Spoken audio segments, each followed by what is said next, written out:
Marta Chmielewska was born in 1990 in Poland. She grew up with her brother and her parents. She was doted on by her mother and adored by her father. Not too much is known about her younger life, but what we do know is that her brother moved to England at some point with his wife and children, and then Marta followed on July 29th, 2016. She embarked on this new adventure at the time with her new husband, Pawel Chmielewska. The couple settled in a town named Kettering. The town was close to Marta's brother, wife, and their little family. From the outside, Pawel and Marta seemed happy at their new home. Social media posts gathered from Marta's account showed that the couple visited cafes and bars, they frequently went on walks, and they explored the little town of Kettering. In reality though, Marta lived under the thumb of a jealous and oppressive man, a man that used violence to control her. This was a situation that Marta wanted to escape from,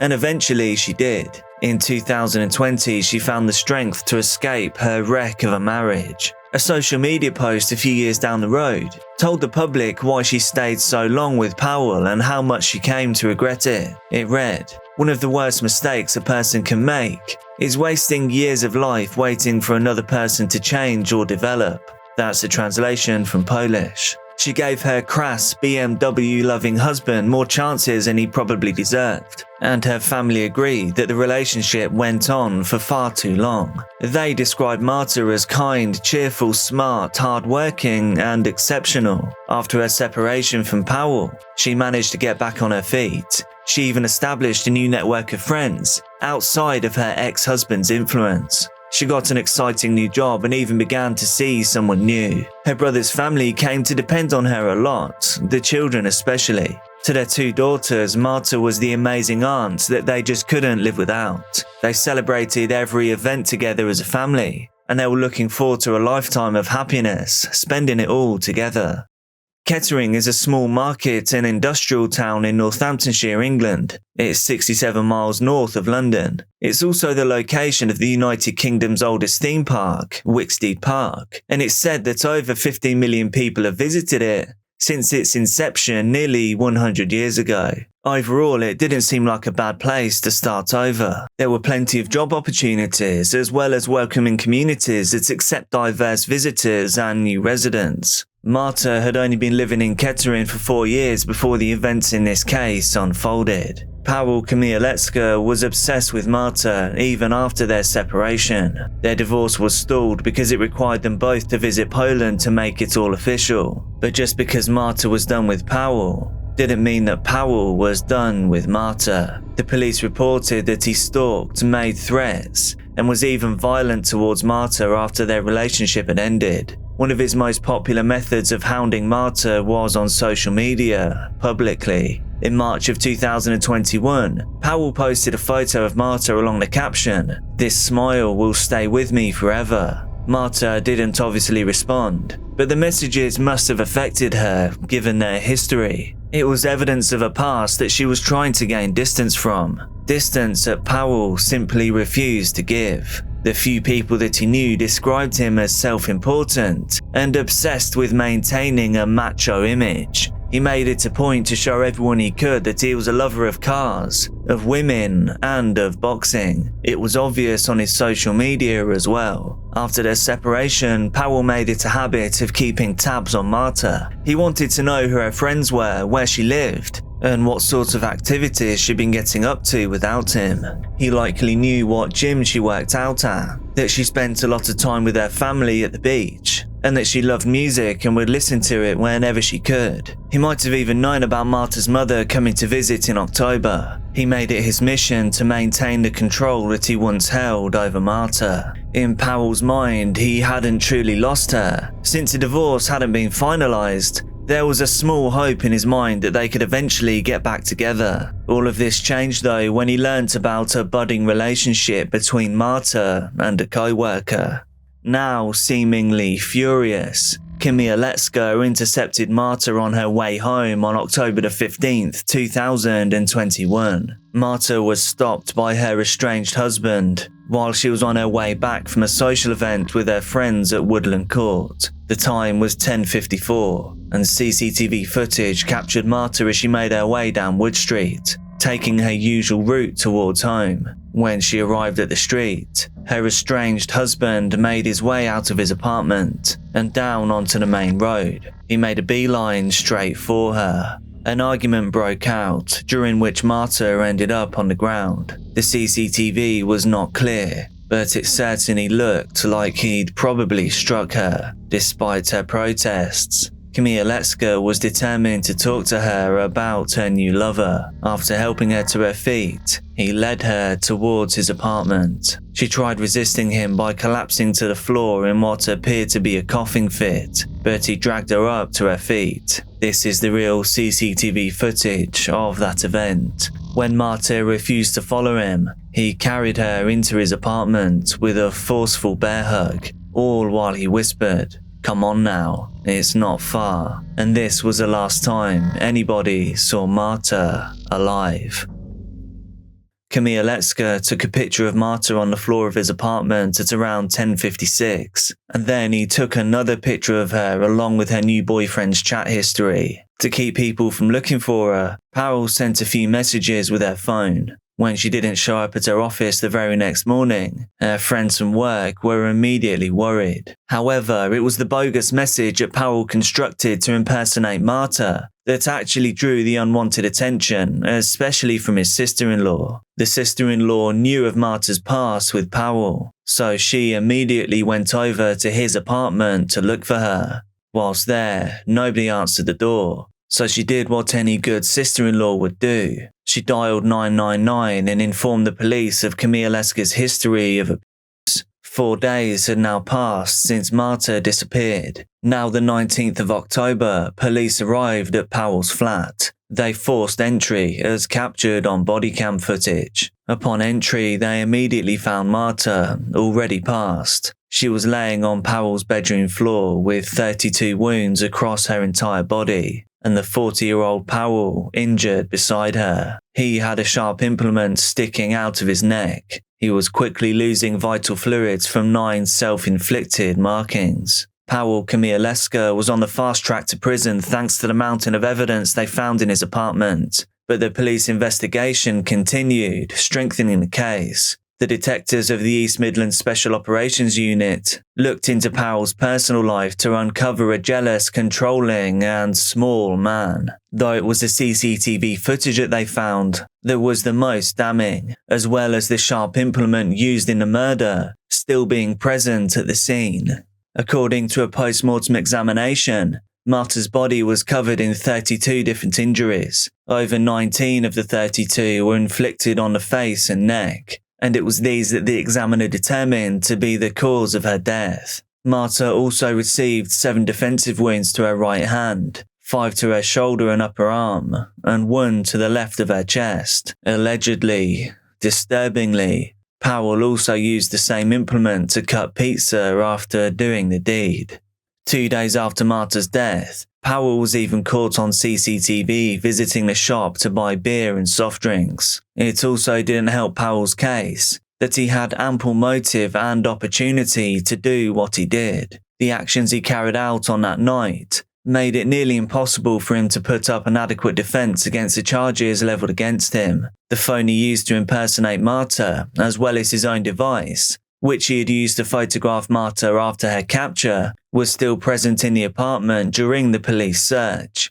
After receiving treatment for his self-inflicted injuries, Pawel was sent to jail to wait for his trial on October 21st, 2021. He remained uncooperative during the investigation, even going as far as to deny all previous episodes of physical maltreatment leveled towards Marta. However, the withholding of information did not help him when the trial eventually started.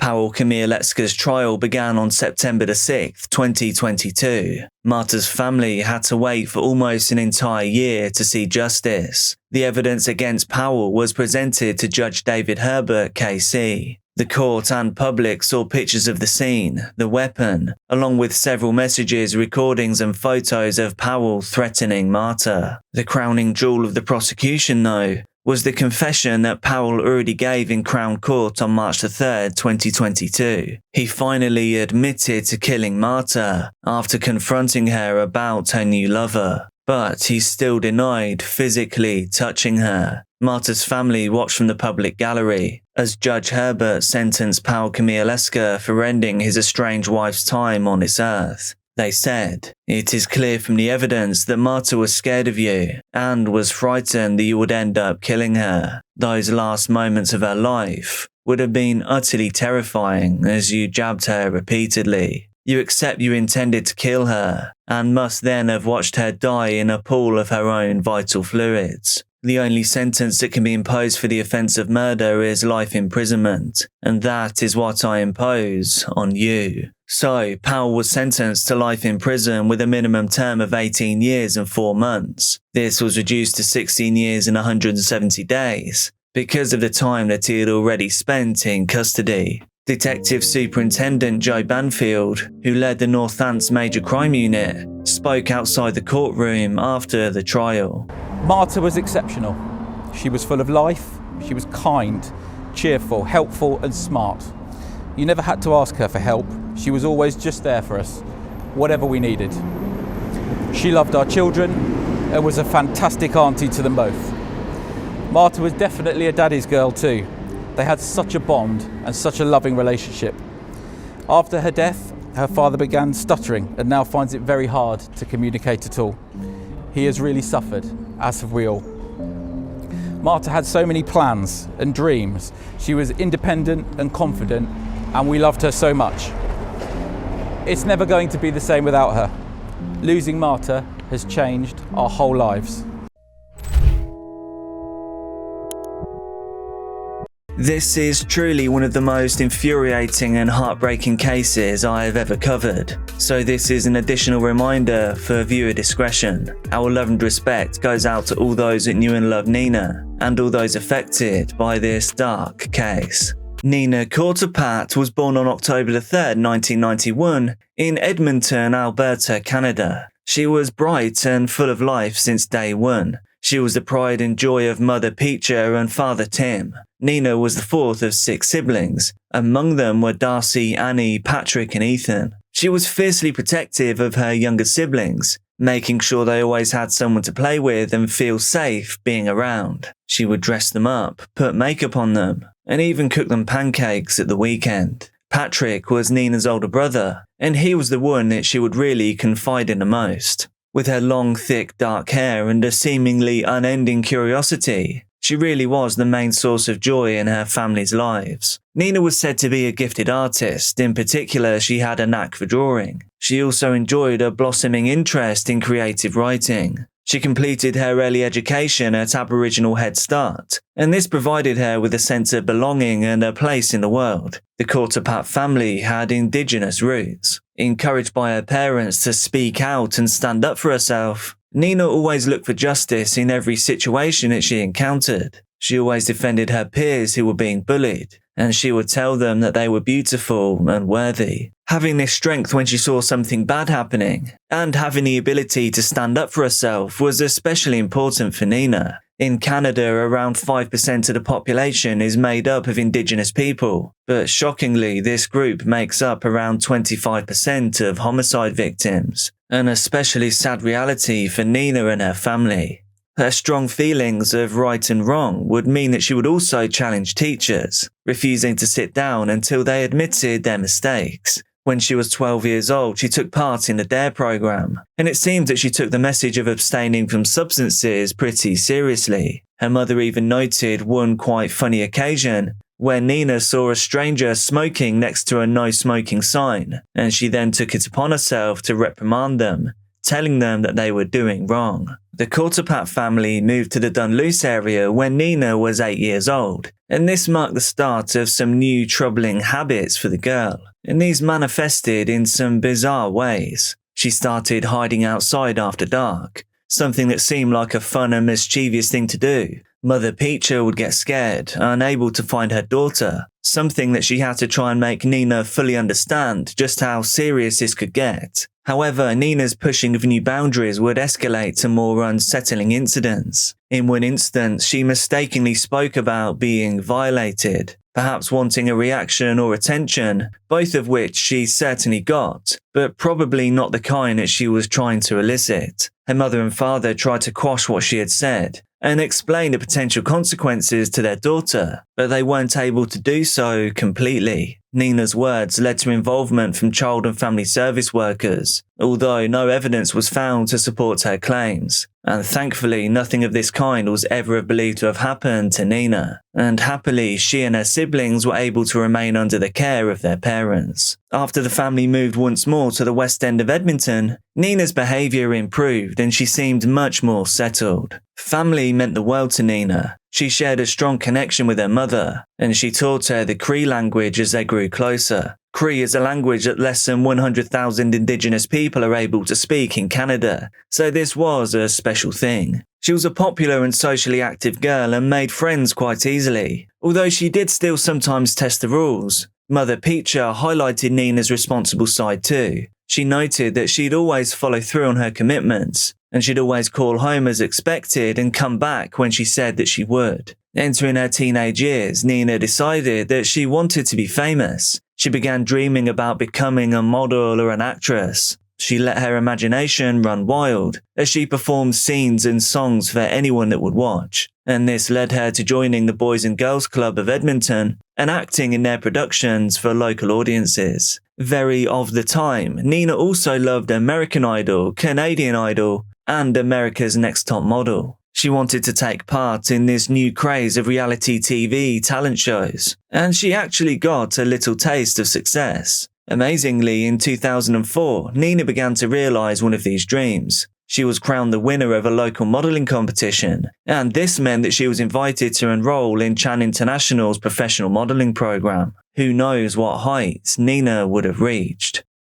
On March 30th, 2005, Nina wanted to spend a weekend at a friend's house. This was a common activity as the girls had a long-standing and close friendship. However, a few days later, Peacher received a phone call from Nina's best friend KB's mother. She said that the girls had said to her that they were going to stay at the Quarterpat household, and obviously Nina had told Peacher that they were staying at KB's house. It's that classic situation that we have all at least once considered doing while we were younger. It was now that Peacher found out that KB had a little bit of a history. She would run away for several days at a time, and it seemed like the friend's mother couldn't quite seem to get on top of the situation. I'll also note that KB was 15, so 2 years older than Nina. The friend's mother assured Peacher that the girls would likely return in a couple of days. Peacher, though, was deeply worried. She reached out to local organisations that may be able to help. However, she didn't want to involve the police. She was concerned of their prior experiences with child and family services, that is, following Nina's false allegations 5 years prior. So the concerned mother felt that her hands were kind of tied, and that she simply had to trust that Nina was as responsible as she hoped that she was.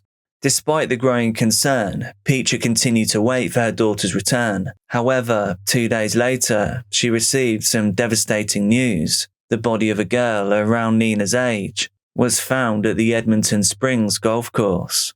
Peacher understandably immediately contacted the police. The police then asked the mother some potentially hurtful questions. They asked if her daughter was an escort. They asked if she drank alcohol or took substances, and if she had a history of running away. As we know, these seem like things that Nina would oppose. There is some belief out there that these specific questions are asked due to Nina and Peacher's status as Indigenous people. Police then went on to ask the mother for a picture of Nina, hopefully to eliminate her from the investigation. However, the following day, Nina received news that would shatter her world. Authorities believed that the girl was indeed Nina, and sadly, Peacher confirmed her daughter's identity.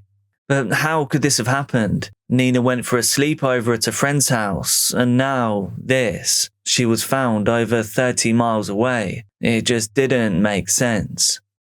2 days prior to Nina meeting her terrible end, a group of 5 people were ready to embark on a dark mission. These 5 were made up of Joseph Labucan, age 19, Michael Briscoe, age 34, Stephanie Bird, age 17, Michael Williams, age 17, and an unnamed 16-year-old referred to only as Buffy. Everyone in this group is a key figure for one reason or another, but let's talk about Joseph, as he had some level of leadership in the group. At 19, it seems clear that he had a troubled life. At 13 years old, Joseph fled his home after issues with his stepfather. This meant that at just 13, Joseph fled from British Columbia to Edmonton, and from what I can tell, he undertook this journey of over 700 miles alone. What those exact issues with the stepfather were, we don't know, but we can kind of imagine it could be a few things, and all of them would be pretty awful. When Joseph was around 17, he started dating Stephanie Bird, and after dating for around a year, Joseph once more vanished into thin air, and apparently on this occasion he actually fled back to British Columbia. Something wasn't right in his life, or with him as a person. And then, just a few days before the events in his case unfolded, Joseph was driven back to Edmonton by some friends. His reason for returning was to sign some documents to gain access to a payout for some kind of personal injury case that he was a part of. However, in doing so, they unwittingly delivered him to a group of people that, when combined, would be capable of unimaginable acts. After his friends left him to drive home, Joseph discovered that he had lost his wallet, but he had suspicions that it had been stolen. Either way, he was now stranded in Edmonton, but one familiar place to him in town was the mall. It was an old haunt of his, so that's where he headed. At the mall, Joseph by chance saw his ex-girlfriend Stephanie. The two had dated around 18 months prior to this, but then split, as I said, when Joseph vanished. So stranded with no money and no ID, Joseph now begged Stephanie for help. He needed somewhere to stay, or he would be homeless and penniless. By this time, Stephanie had moved on from Joseph and was now dating Michael Briscoe. That's right, 34-year-old Michael Briscoe was dating 17-year-old Stephanie Bird. And I think that kind of paints the picture of this group. They were misfits and people acting outside of society's norms and of the law. And as we go on, we'll discover just how far outside they truly were. Stephanie introduced Briscoe to Joseph, and Briscoe then allowed him to stay in their room at the Windmill Hotel. In a situation that should probably be awkward, they immediately got on. It seemed they were drawn together by something incredibly dark within both of them. Just a few days after meeting, on April the 1st, several of the group were involved in a really awful crime. One where they would pick up a young woman named Ellie Mae Meyer. They would badly injure her, so badly in fact that she would lose the tip of her finger and was allegedly coughing up red vital fluids before they ended her time on this earth. She was left dumped by the side of the road and wouldn't be found for one whole month. Ellie's case really is a shocking one, and I will be covering it on the channel. So please understand, I'm not minimizing what happened here at all. I just want to keep this documentary dedicated to Nina as much as possible. But now you get an idea of just how depraved this group was. So on April the 2nd, one day after Ellie met her end, group members Joseph and Buffy were in Briscoe and Stephanie's motel room. This is where they lived full-time in lieu of a house or apartment, and it was here that Joseph would show Buffy the tip of Ellie's finger. He was bizarrely storing it between two slices of bread and keeping it in the freezer, a sick trophy from the previous day's events. Joseph openly admitted that what he did to Ellie had really given him an appetite for destruction. He said that the rush was so great that he wanted to kill again. Joseph, at just 19 years old, was somehow said to be the ringleader, even influencing Michael Briscoe, almost twice his age.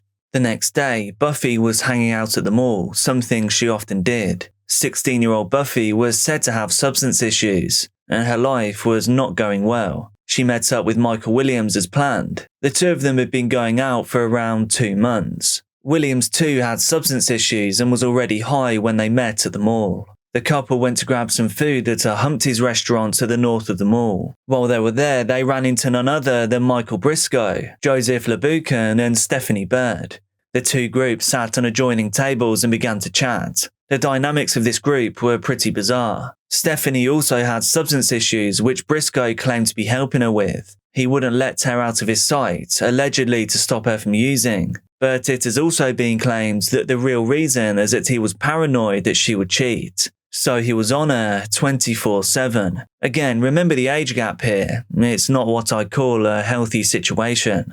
Pretty much the whole group were either strung out or under the influence, and as you can probably imagine, they had no intention of paying for their food. So instead of paying, they just ran out the door to Michael Briscoe's 1991 Ford Tempo. Self-proclaimed mall rats, they didn't go far, but instead just circled the mall, before then going back inside where they would meet a man named Jay Schamberg. With no intentions of doing anything positive or productive, they all jumped back into the Ford Tempo. They then cruised around town, generally fooling about. However, things took a dark turn when Joseph and Michael Williams started talking about killing. They asked Buffy if she wanted to come along while they killed someone that night. Buffy claims that she thought they were joking, that everyone did. Jay was then dropped off and the group drove back to the motel. The thoughts of murder were still present in Joseph and Williams' heads. Whilst in the room, they picked up some weapons. The group then once more headed back to the mall. Some of them smoked a mild illicit substance, and then once more they went back out for a drive before ending up back at the mall. By this time, Joseph, Briscoe and Stephanie had formed a dark plan. They would go back into the mall, searching for a victim. Joseph saw a group of teens on the edge of the food court near an arcade. At that moment, he saw his victim. He referred to them as the chosen one. However, he wouldn't yet share who the person was with Briscoe or Stephanie. Joseph and Stephanie walked over to the group and started talking to them. None of them could have had the slightest idea of how much danger they were in. One of the people in the group was KB, Nina's best friend. KB actually knew Stephanie a little and they had met once or twice. So Joseph and Stephanie invited KB to a bush party that was happening later that night, and they said that she should bring her friend with her too, her friend being Nina Cortopat.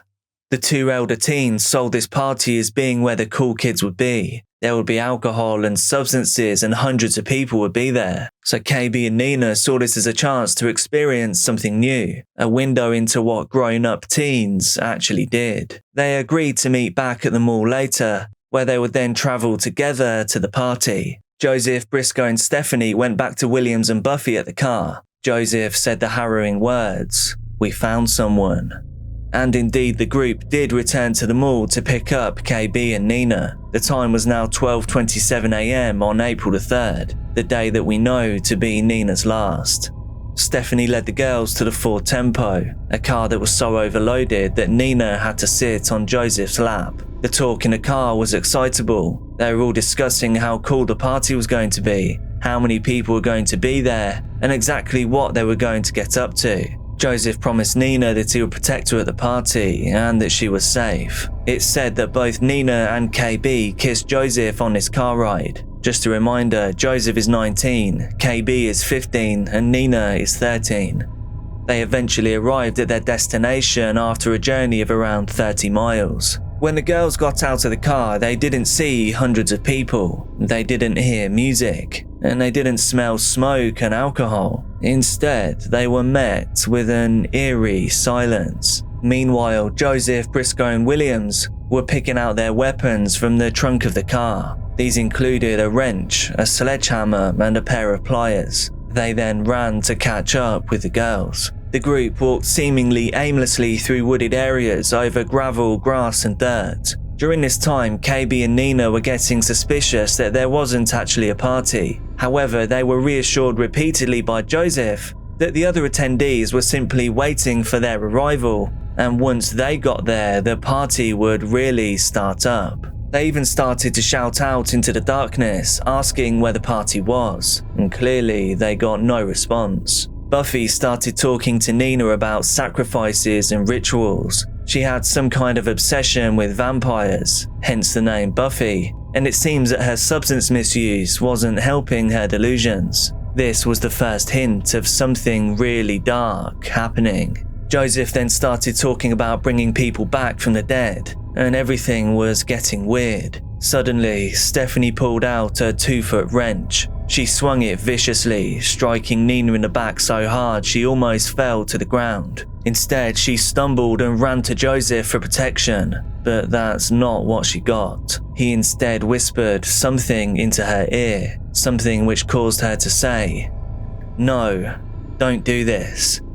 We can only imagine the sinking moment of realization that there was no party, that they were stranded in the middle of nowhere, that nobody knew where the girls were, and there was nobody there to help. Nina and KB had been betrayed. Joseph ordered Nina to remove her clothing and she refused, saying, "Why are you doing this?" She didn't get an answer. Instead, the three males stripped her lower half and pinned her to the ground. Buffy said to Nina, "You're supposed to die." Joseph then violated her in the worst way possible. Stephanie allegedly sat by a traumatized KB, strangely comforting her and giving her William's jacket. Joseph then told Briscoe and Stephanie to take KB back to the car, and there they sat, engine running, heating on, whilst Nina suffered in an unimaginable way outside in the cold. Williams then took his turn in violating Nina, before Buffy handed her back her clothes and told her to get dressed. Joseph then told Nina that they were going to beat her to death,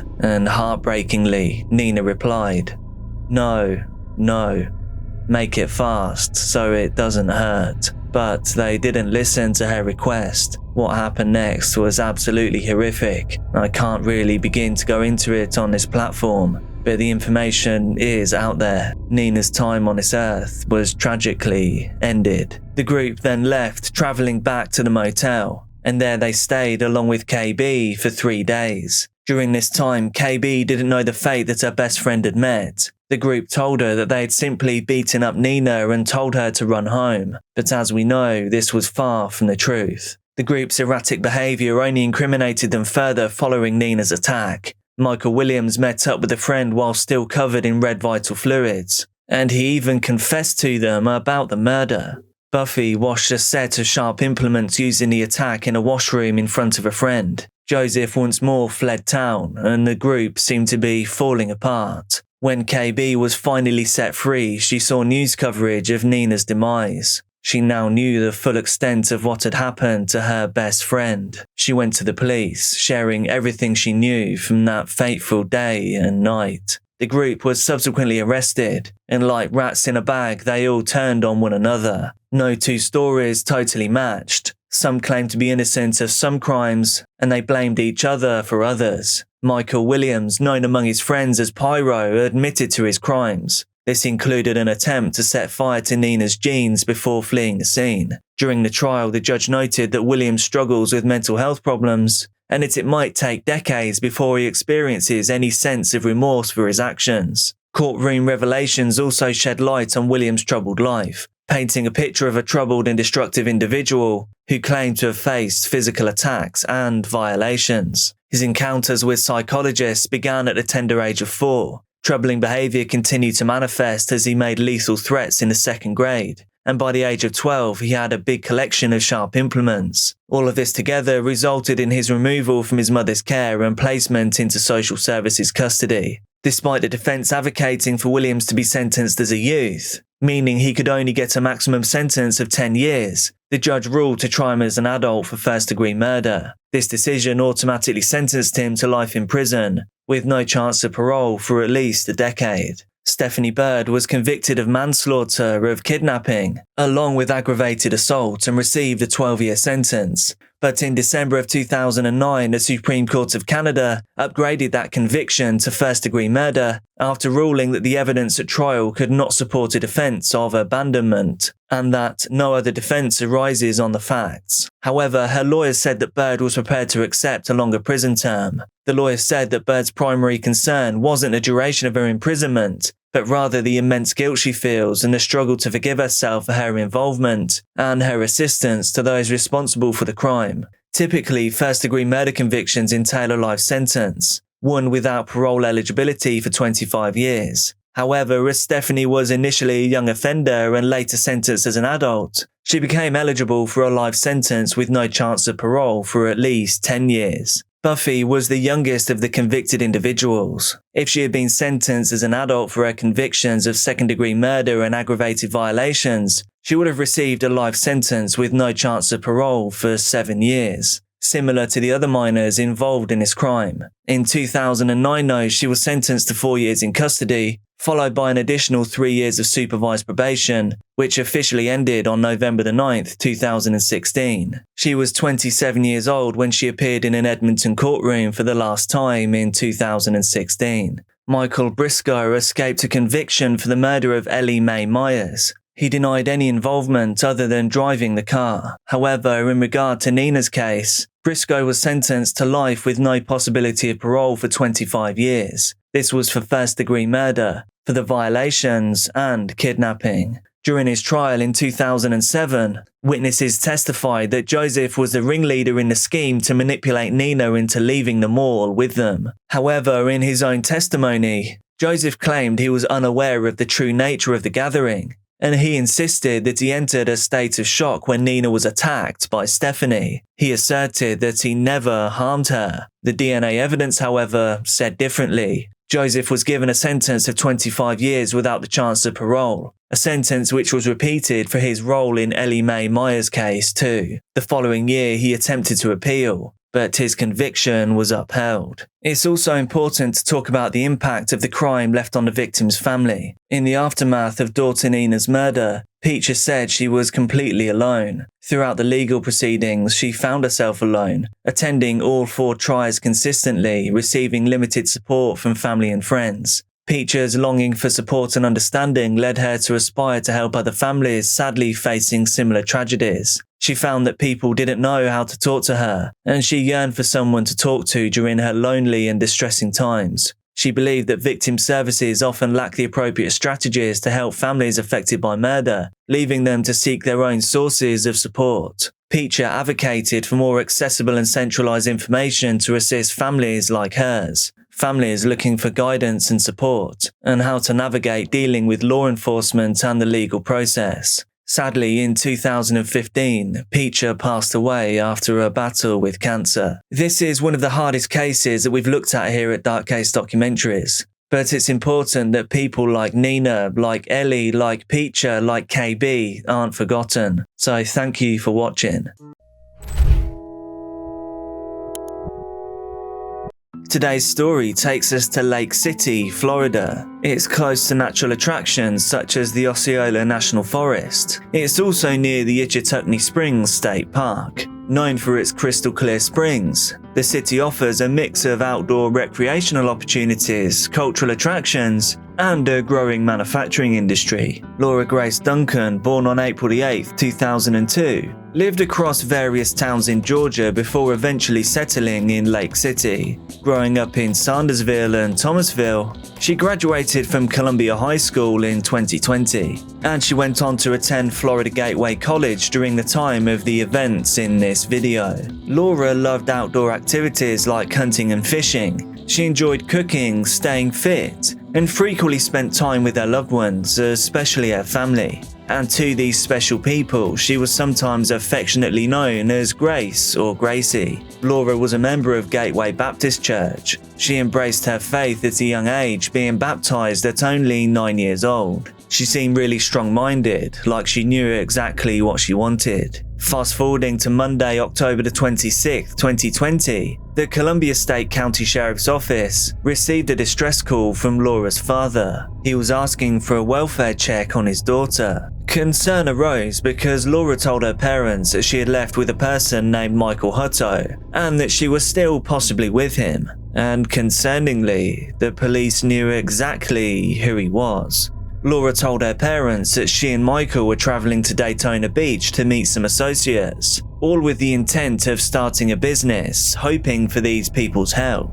During the period when the deputy was present at Laura's parents' house, Laura herself actually called her parents to let them know that she was safe and well. She directly addressed their worries too, reassuring them that she was unharmed, she was fine, and that she would be returning home shortly. During this conversation, however, Laura appeared to be out of character and possibly under the influence of alcohol or substances. Laura's father suspected that Michael Hutto was providing Grace with these substances or maybe keeping her sedated. After that, all communication from Grace stopped suddenly. This obviously deeply worried her family. She now didn't respond to any calls or text messages, and as you probably know, this is a major red flag based on similar cases. Her parents, her loved ones rightly worried, requested a welfare check and took their own steps to find Laura too. Her father traced her phone and contacted the detectives working on her case in Columbia County with the information that he found. The phone's location pointed to the Hilton Oceanfront Resort on Singer Island, an upscale area just north of Palm Beach, known for its luxurious surroundings. This location was quite a distance from the Columbia County Police District, which pointed towards Laura being far from home,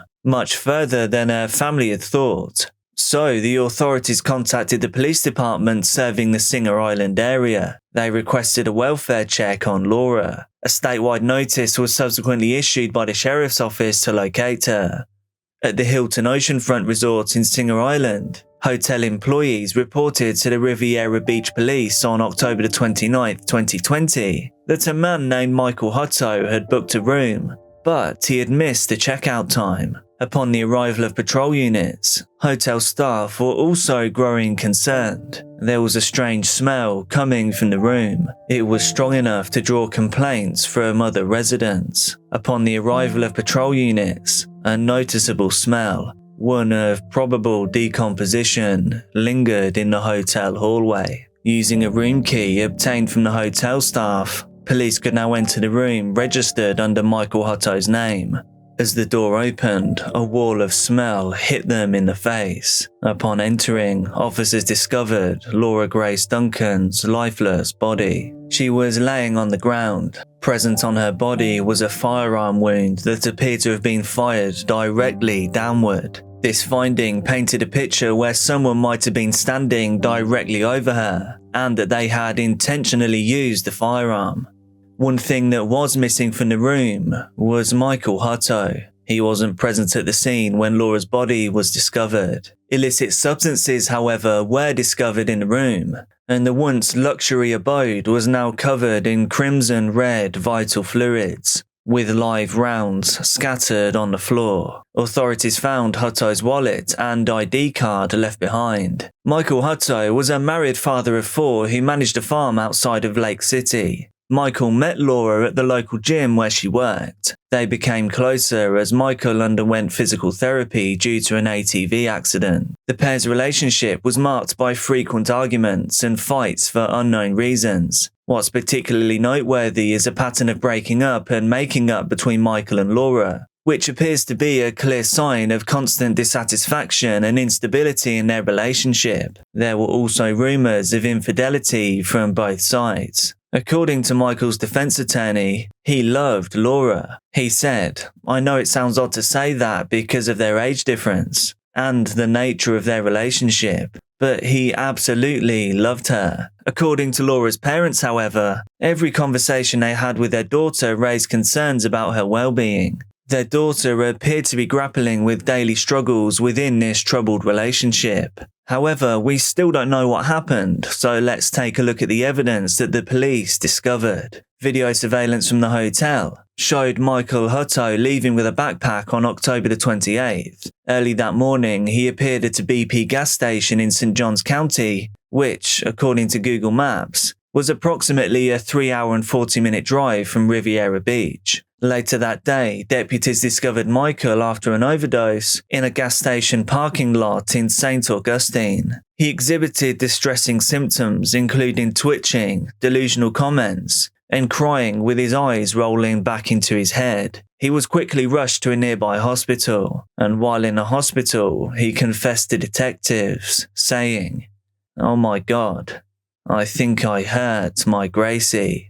Police quickly connected the pieces of the puzzle together. Michael Hutto's first response when confronted by the police was to claim that it was all an accident. According to legal documents, Hutto mentioned that he and Laura were en route to the Florida Keys to meet some of his friends and had stayed at a Hilton hotel on the way. He said that they were playfully pretending to shoot each other using their fingers as a firearm in the hotel room. He claimed that while Laura was seated on a bathroom counter, his firearm accidentally discharged. The strange part in his defense is how he managed to accidentally discharge an actual firearm whilst also using his fingers, presumably his trigger fingers, as one. Michael then claimed that he placed the firearm in his black Adidas backpack. He left the room and drove until he ran out of gas at a gas station. Michael Hutto's criminal record reveals a history of driving infractions but no prior violent offences. However, in 2014, he faced an arrest for a DUI, whilst his 12 and 13-year-old daughters, along with 2 friends, were present in the car.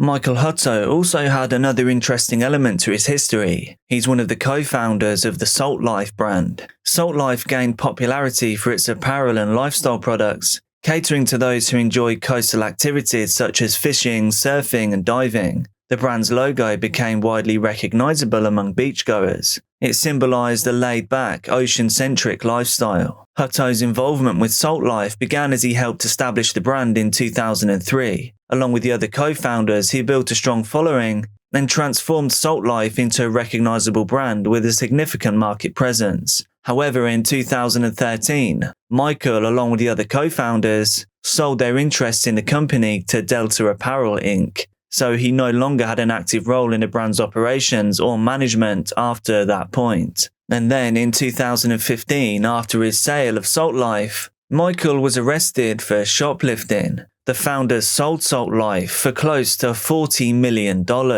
which makes the next part of the story kind of confusing. Michael could have afforded anything, but instead he decided to steal. According to the arrest affidavit, he attempted to leave a store after putting on a shirt and a pair of shorts over the top of the clothing that he was already wearing. But let's return to the events following Laura's passing. So, following Michael's confession, he was formally arrested on October the 30th on charges of manslaughter and possession of a firearm. His bond was set at $255,000 for the manslaughter charge, as well as $5,000 for the possession or use of firearms. Initially pleading not guilty to manslaughter for the death of Laura Grace Duncan, Michael Hutto later changed his plea to guilty. The Salt Life co-founder was sentenced to 12 years in prison with 79 days of credit applied. In an attempt to distance the company from one of its founders, the current owners of Salt Life posted on Facebook, stating that the original co-founders now had no association with the brand since the sale in 2013. Probably a smart business move. Columbia County Sheriff Mark Hunter expressed his heartfelt sympathies to the family,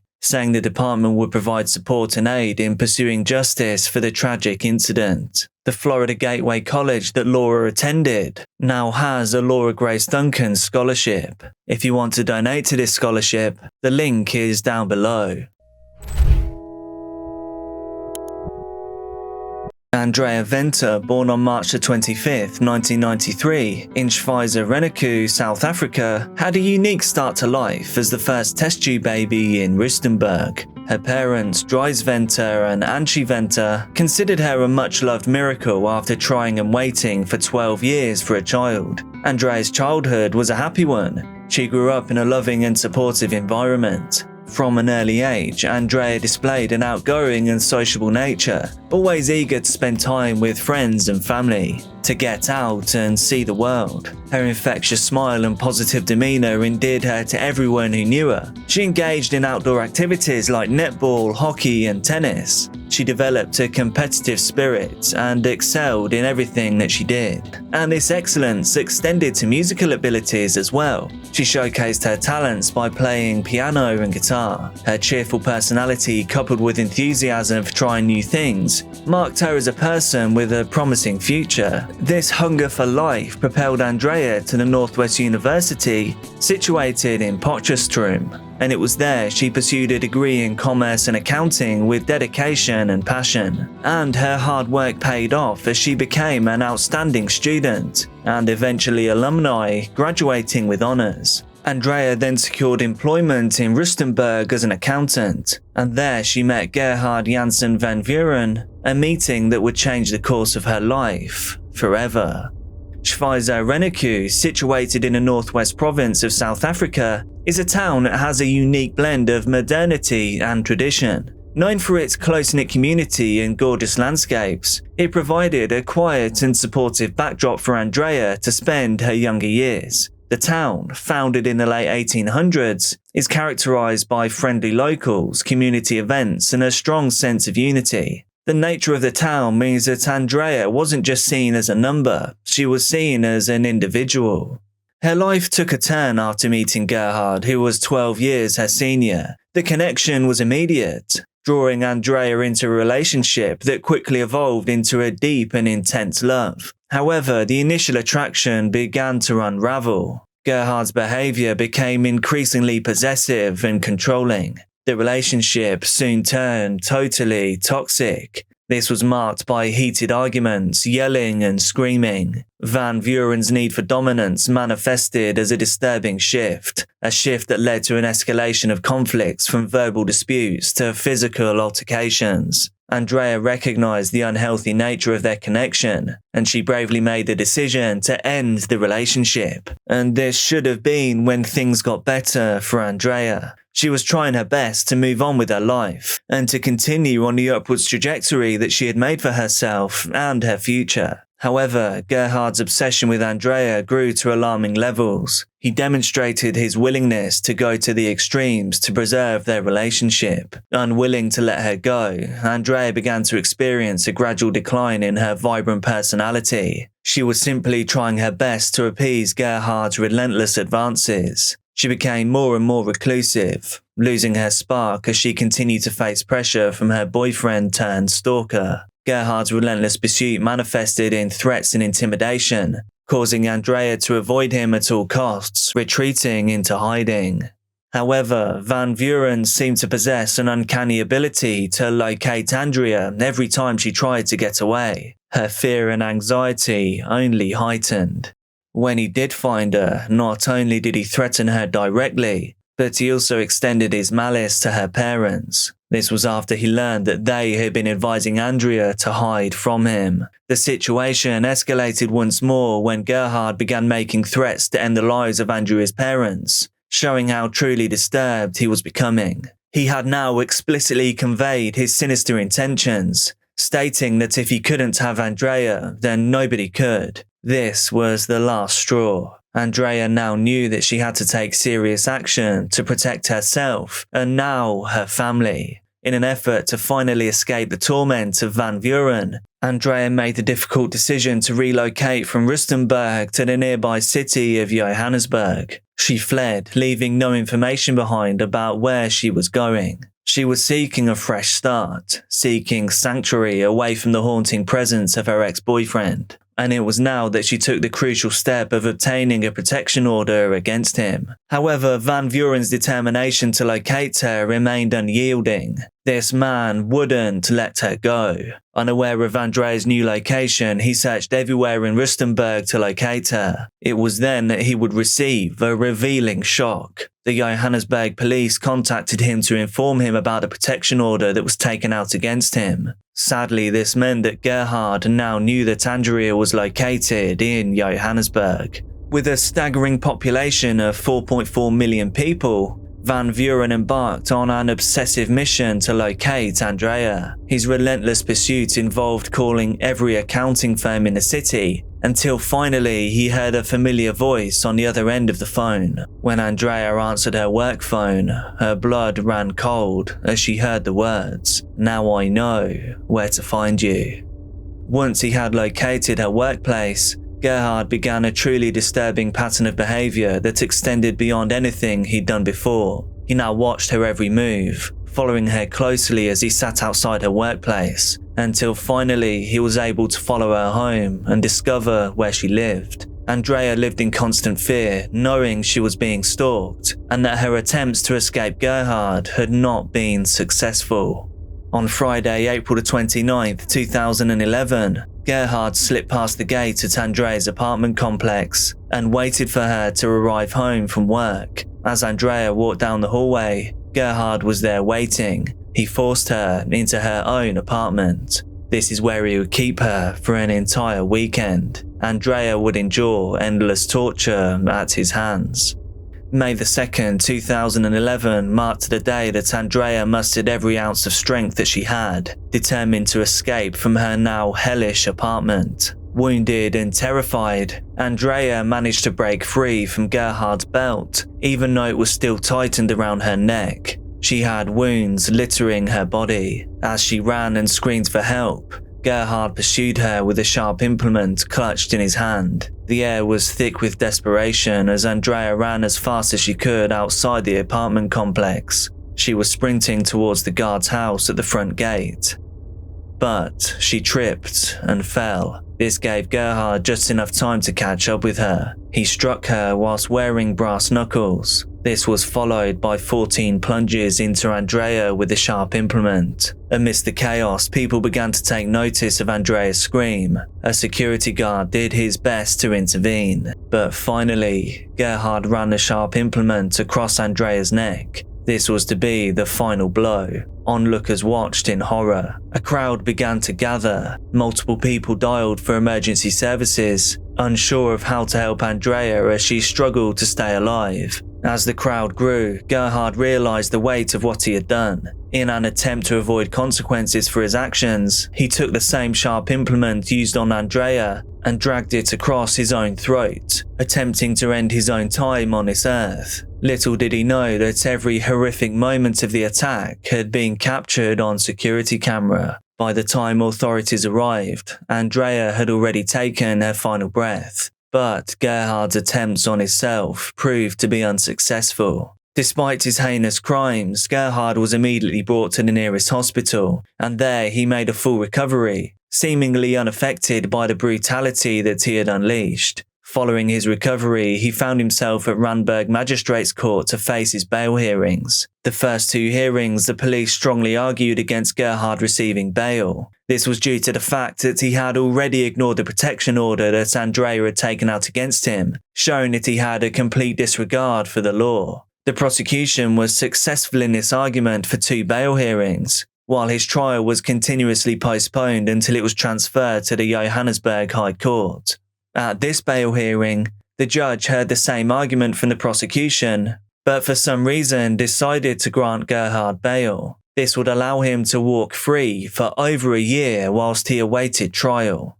By May of 2013, Gerhard's trial had finally arrived, but when it came time for him to show his face in the courtroom, he was nowhere to be found. He had fled the country under the assumed identity of Daniel Joseph Moulton. Armed with a fake passport, Gerhard had managed to slip through the cracks without a trace. His father had played a crucial role in his escape by driving him to catch his flight out of South Africa, and it was his mother who had obtained this fake passport. However, the weight of her complicity wore heavily on Van Vuren's mother. This caused her to reach out to the investigating psychologist in Gerhard's case and reveal that her son had fled to Brazil. Interpol promptly issued a warrant for his arrest, streamlining their efforts to track him down in Brazil. In August of the same year, Brazilian authorities arrested Gerhard on the grounds of providing false documentation, sentencing him to Brazilian prison for 4 years and 4 months. South African authorities patiently waited for Gerhard to serve out his sentence so that they could then intervene and extradite him back to South Africa. They believed then he would finally face the full extent of his crimes.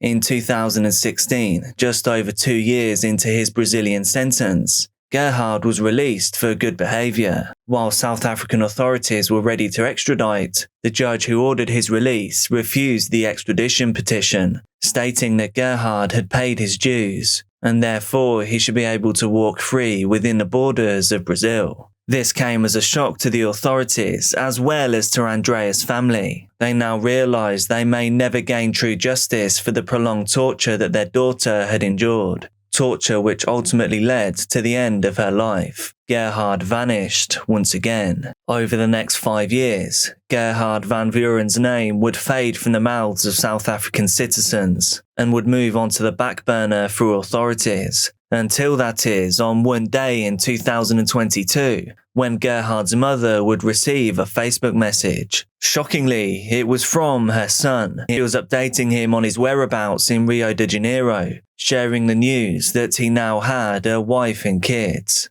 Little did he know that the South African authorities had been working with Interpol, as well as with Brazilian authorities, to gain approval to track him down and then apprehend him. It was this Facebook message that would lead South African authorities to organise a raid along with Brazilian authorities and Interpol to finally place handcuffs on Gerhard. The international fugitive was in his living room with his wife and kids when officers burst through the doors and arrested him. This was now a decade after he did what he did to Andrea Venter outside of her own home, an event that ruined tens of lives. As he awaited extradition back to South Africa to face the courts, Gerhard's mother confidently stated that she believed her son was beyond saving and that he should receive the death penalty for what he had done. His true colours were finally shown to her as he threatened to end her life for cooperating with the police. He never showed remorse for what he had done to Andrea. Gerhard van Vuren's trial finally began in 2022. He was charged with the homicide of Andrea Venter, as well as assaulting the security guard who had witnessed the event, a man named Thulani Ndlovu. When Thulani took the stand, he detailed every second of the horror that he witnessed, how he heard Andrea's screams, and how he did his best to intervene when Gerhard threatened him with a blade as well. In defense, Gerhard's lawyer submitted a plea of non-pathological criminal incapacity at the time of the attack, arguing that Gerhard didn't realize the gravity of what he was doing as he struck the sharp implement into Andrea 14 times. The judge quickly dismissed this claim as the prosecution easily provided evidence that Gerhard had planned his attack beforehand, totally undermining any claims that his actions were out of his control. Once this defense claim crumbled, there was nothing left for Gerhard van Vuren to stand on. He was swiftly convicted of both Andrea Venter's death, as well as the assault on a security guard. In August of 2022, he was sentenced to life imprisonment. Unfortunately, Andrea's mother would never get to see justice served in her lifetime. She passed away from a heart attack in 2016 after Gerhard had vanished for a second time, following his release from prison in Brazil. As for the rest of Andrea's family, they received justice that they had lost all hope for, relieved that this chapter of their lives could now be put to rest. Despite Gerhard finally sitting behind bars for life, they will sadly never recover from the bright future that was so horrifically stolen from their daughter, their sister, and their friend.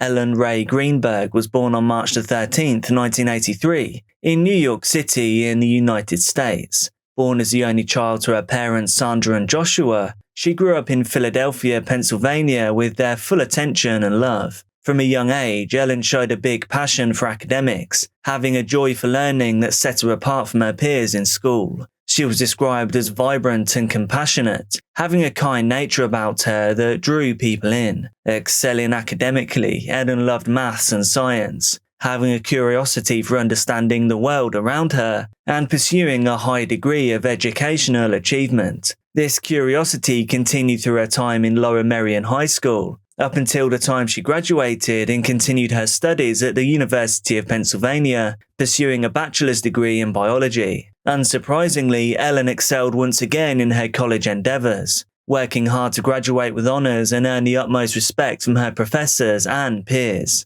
Due to her love of learning, Ellen wanted to pass on a curiosity for education down to the younger generation. This caused her to start a successful career as a teacher. She was known for the attention that she paid to her students, teaching mathematics at Juniata Park Academy, a public school in Philadelphia. Ellen was well known as an enthusiastic, knowledgeable and compassionate teacher, someone who genuinely cared about her students' success, someone that cared about their well-being. Outside of her success in her career, Ellen had a close-knit circle of friends who adored her kindness and her sense of humour. Ellen had a passion for life, a love of travelling and embracing new experiences. But unfortunately, all of these positive qualities could not protect her from what happened next. Philadelphia, Pennsylvania is often referred to as the city of brotherly love, But obviously, as with every city, there is another darker side. It was this area where Ellen found her home, and for a time, she lived happily. On January the 26th, 2011, the now 27-year-old Ellen left school early. This was due to an impending blizzard that caused an early day's end. After stopping to fill up her car with gas, she returned to her apartment that she shared with her fiancé, Sam Goldberg, a man that she had been with for 3 years. After spending a few hours together, Sam decided to go to the gym at around 4:45 p.m. After about 30 minutes, Sam had finished his workout and made his way back to the front door of his apartment. Expecting to simply open the door and walk inside, he was confused to find that the swing lock on the other side of the door had been activated. This kept him from entering. After knocking on the door, shouting for Ellen and receiving no response, Sam tried to text his partner from his phone, asking her to let him in. And here is what those text messages said. Message 1, hello. Message 2, open the door. Message 3, what are you doing? Message 4, I'm getting p***ed. Message 5, hello. Message 6, you better have an excuse. Message 7, what the f***? Message 8, Message 9, you have no idea. When she didn't respond to these messages either, Sam began to get slightly worried. He continued to text and call her from outside. Still receiving no response after 20 minutes of trying to get in, Sam then decided to search for the building attendant to report what was happening. He begged him to let him into the apartment using the master key. After explaining that he had been gone for only 30 minutes, and that he knew that his fiancée was in the apartment and must be unresponsive, the building attendant decided to aid Sam in forcing himself into the apartment. Upon entering, what the two discovered was the most surprising, horrifying thing they had ever seen. Lying on the kitchen floor with a 10-inch serrated kitchen implement plunged directly into her chest was Ellen, Sam's beloved future wife. Having been wounded over 20 times, 10 of which to her neck, Sam wondered what type of sinister event could have happened in the just 30-minute window that he had been gone. Sam immediately dialed 911, and here is that call. Help, I need a emergency now. I just walked to my apartment. My fiance's on the floor with blood everywhere. What is the address? 4601 Flat Rock Road. Please come, help, now. 4601 Flat Rock Road. Is this a house or apartment? Oh no. Oh no. It's an apartment. What apartment number? Please hurry, please. Where is she bleeding from? I don't know. I can't tell. No, sir, you have to calm yourself down in order to get you some help. I'm sorry. I don't know. I'm looking at her right now. I can't see anything. There's nothing broken. She's bleeding. Ellie!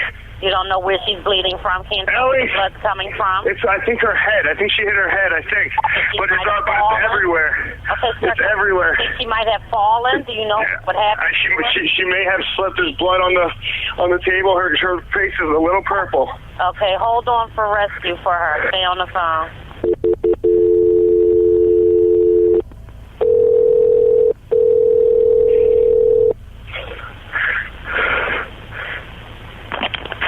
Fire Department 842. What's the address? No, 4601 Flat Rock Road. Please hurry. 4601 Flat Rock? Yes. What's wrong? I went downstairs to go work out. I came back up. The door was latched. My fiance's inside. She wasn't answering. So after about a half hour, I decided to break it down. I see her now just on the floor with blood. She's not responding. Okay, is she breathing? Look at her chest. I need you to calm down, and I need you to look at her chest. It's really. I really don't think she is. Listen to me. Someone's on the way. Look at her chest. Is she flat on her back? She's on her back. So I bring her. Look at her chest and tell me if it's going up and down, up and down. I don't see her moving. Okay. Do you know how to do CPR? I don't. Okay. I can tell you what to do. Okay, until they get there. I want you to keep her flat on her. God. Hello. Yeah, hi, okay. Are you willing to do CPR with me over the phone until they get I have to, right? Okay, so get her flat on her back, bare her chest, okay? You want to rip her shirt off. Okay? You kneel down by her side. Oh my God, Ellie, please. Listen, you can't freak out, sir, because you Okay, I'm trying not to. Her shirt won't come off. It's a zipper. Oh my God, she stabbed herself. Where?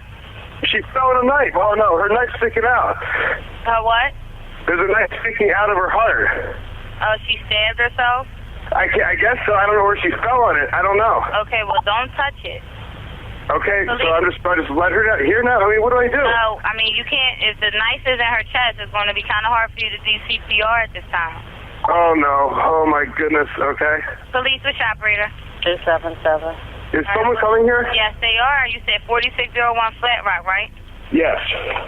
Okay, someone's on the way. And the knife is still inside? Wait, so what? The knife is still inside of her? Yes, I didn't take it out. Was it her chest or what area did It's in her chest. It looks like it's right in her heart. Okay, someone's on the way out there. Okay, just get. Oh my God. Okay, How old is she? She's 27. 27. And there's no sign of life at all? Like, pinch her into her arm. No, please don't be. What? Pinch her into her arm and tell me if she responds to pain. Ellie. She's not. Her arm, her hands are still warm. I don't know if that means, but there's blood everywhere. I mean. I know, but you can't, and the knife is still inside of her. How far? Can you see how far it went in? It looks pretty deep. Okay. It looks and it's a long knife. Don't touch anything. Yeah, don't touch anything, okay? I'm not touching anything. I can't believe this, though. So wait, it was just you there with her? We're the only ones here. And she ran in the door, you said latched it shut? No, I went downstairs to work out, and when I came back up, the door was latched. Oh. Like it was, it wasn't like it was, it was like locked from the inside, and I'm yelling, so I'm Was your house yelling and broken into? No. So there's no sign of a break-in? No sign of a break-in at all. I mean, there will be when you get here, because I had to break the latch, but to get in. Okay, 4601 Flat Rock, and this is a house, right? It's an apartment. Flat Rock apartment. Okay, that'll help. Oh my God. All right, thank you. Bye. Police were immediately dispatched to the location. They now needed to try and piece together what could have happened to Ellen Ray Greenberg in under 30 minutes. The investigation began with searching for signs of forced entry, as well as for any evidence of any kind of struggle through defensive wounds, but none of the sort were found. The only injuries that Ellen had sustained were related to the wounds from the sharp implement, and none that showed she was trying to fight off an attacker. After speaking with neighbours, police found that there were no unusual sights or sounds, and generally nothing out of the ordinary, and lobby surveillance cameras did not capture anything suspicious either. As the snow had already begun to fall, investigators thought to check the ground for footprints that might have led to or from the apartment. However, no such tracks were discovered. The only thing left for officers to do was to comb the apartment for DNA evidence, taking items back to the station to be tested. After pronouncing Ellen as officially deceased, police turned to Sam, Ellen's fiancé, requesting to interview him and collect a statement. After spending a prolonged period of time questioning Sam, police determined that his alibi was solid and that he had no hand in what had happened to Ellen. After testing on the DNA evidence was returned, every scrap of DNA was found to belong to Ellen, revealing no additional evidence of anyone else being in the apartment. With these findings, officers decided to rule Ellen's passing as a horrific, self-inflicted event. After Ellen's parents were informed of the tragic events, they tried to wrestle with the fact that Ellen's passing was due to her own hands, causing herself such extensive damage. They couldn't possibly believe this to be true, questioning whether the police had performed a thorough enough investigation. Shortly after, Ellen's autopsy was completed by a medical examiner, an autopsy that concluded what had happened to Ellen must have been a homicide. This was both solemn yet validating news, as Ellen's parents couldn't possibly believe that Ellen had done this to herself. After all, she was squeamish even when getting her ears pierced. How could she have had the courage or stomach to do this to herself, and so repeatedly? There was also no final note, and no evidence in Ellen's behaviour to suggest that she had wanted to do this. Over the subsequent weeks, police decided to look for confirmation of their assumption that Ellen may have had mental issues. trying to prove that she was responsible for what happened. However, Ellen's career had been blossoming. Loved by students and co-workers, she was also supported by a loving family and partner, and she was planning a wedding too. She had even sent out save-the-date cards to family and friends, and she had done this just days before she met her end. It seemed like Ellen's life was going well. She was becoming more successful, and in a way, her life was only just beginning. On the other side of the same coin, Ellen had been suffering from anxiety. She was overwhelmed with the work that was required of her outside of teaching. As a newly qualified teacher, she was feeling what many other teachers felt. She was feeling insecurities and was overwhelmed. Because of this, Ellen had spoken to her parents about moving back to Harrisburg, where they now lived, to be close to them. This was surprising to them given the fact that she was planning a wedding with Sam. However, Ellen insisted that this desire to move had nothing to do with the relationship. Ellen and Sam were cited as being good together. At the time of her passing, Ellen had been seeing a psychiatrist for her struggles. They prescribed her with a few different medications to manage her anxiety, confirming that Ellen's relationship with Sam seemed to be healthy and free from any significant issues. The medications that Ellen had been prescribed were zolpidem and clonazepam. Both of these were found in her system during the autopsy, but this didn't raise any red flags. This is despite the fact that clonazepam is known to induce depressive ideations in some patients. However, following her passing, Ellen's psychiatrist stated to police that she was uneasy about taking the medications, but that there was no indication that she was abusing the pills in any way. Despite her struggles, Ellen's family had no indication that her mental issues were at any kind of level, that she would have been in the mindset to do any of this to herself. And according to her family, Ellen was still happy and hopeful about her future. By March of 2011, as the police continued to question the people in Ellen's life, the medical examiner's office overturned the conclusion of Ellen's report, changing it to homicide to being completely self-inflicted, contributing the cause of which to be her mental health, coupled with the fact that there was no evidence that she struggled against her assailant. This flipped the Greenberg family's world upside down, unable to comprehend the fact that Ellen would have done this. They immediately committed to fighting against this conclusion, doing everything they could to find the truth about what really happened to their daughter. As they looked into her case, suspicions began to grow.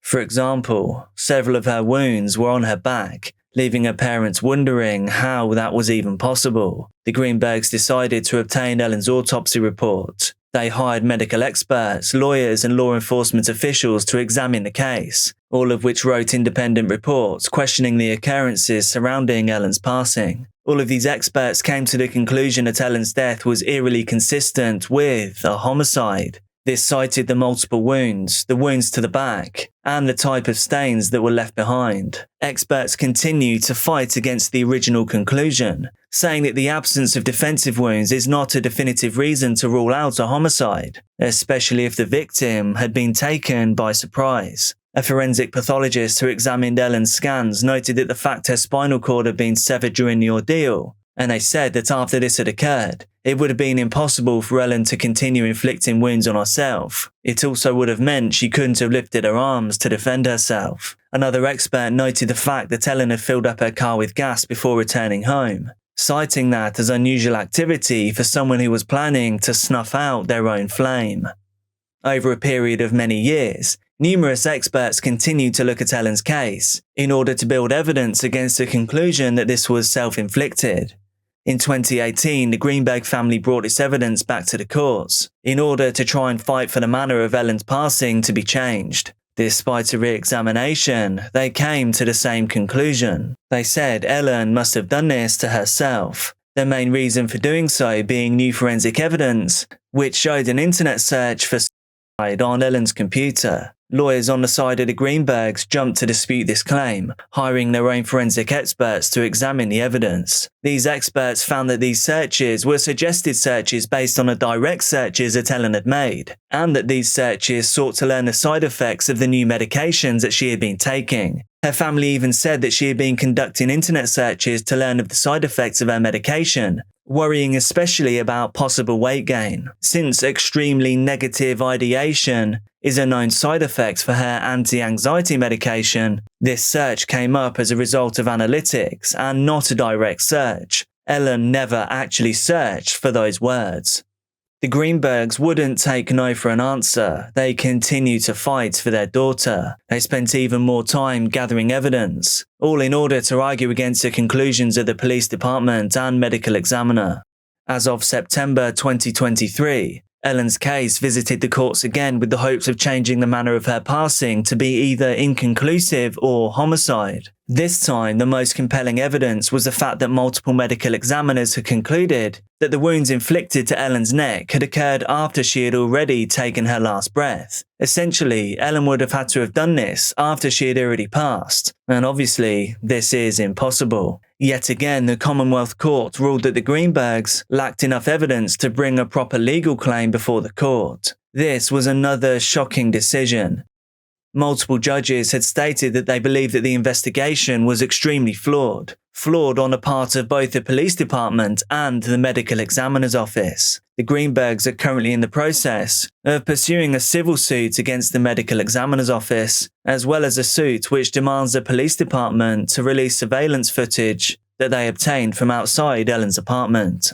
Despite the continuation on the part of Ellen's parents to gain justice for a seemingly suspicious interference with a fair investigation, Ellen's legacy lives on through the Ellen Greenberg Memorial Scholarship Fund, a fund which aims to provide financial support to students who are pursuing degrees in maths and science. The Greenbergs refuse to let Ellen's memory fade away. They continue to fight for justice.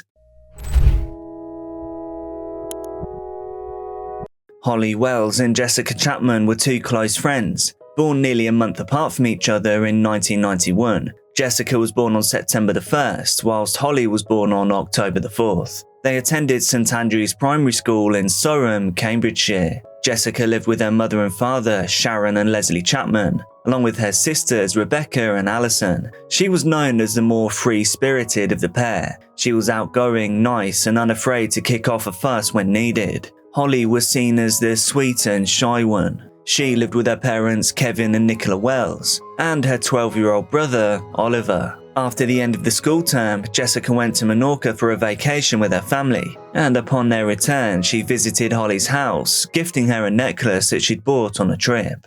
In 2002, the United Kingdom was a vibrant canvas of celebration and reflection. The nation was alive with the spirit of the Golden Jubilee, marking Queen Elizabeth II's 50 years on the throne. It was a moment that kind of transcended time, linking past and present, and it suggested towards a future in a shared national identity. That same year, Manchester became the heartbeat of the Commonwealth Games, drawing athletes and spectators from around the globe. The city's streets, arenas and public spaces vibrated with the energy of competition and camaraderie, showcasing Britain's proud tradition of sportsmanship and unity. But 2002 was not without its solemn moments. A nation that celebrated together now also mourned together.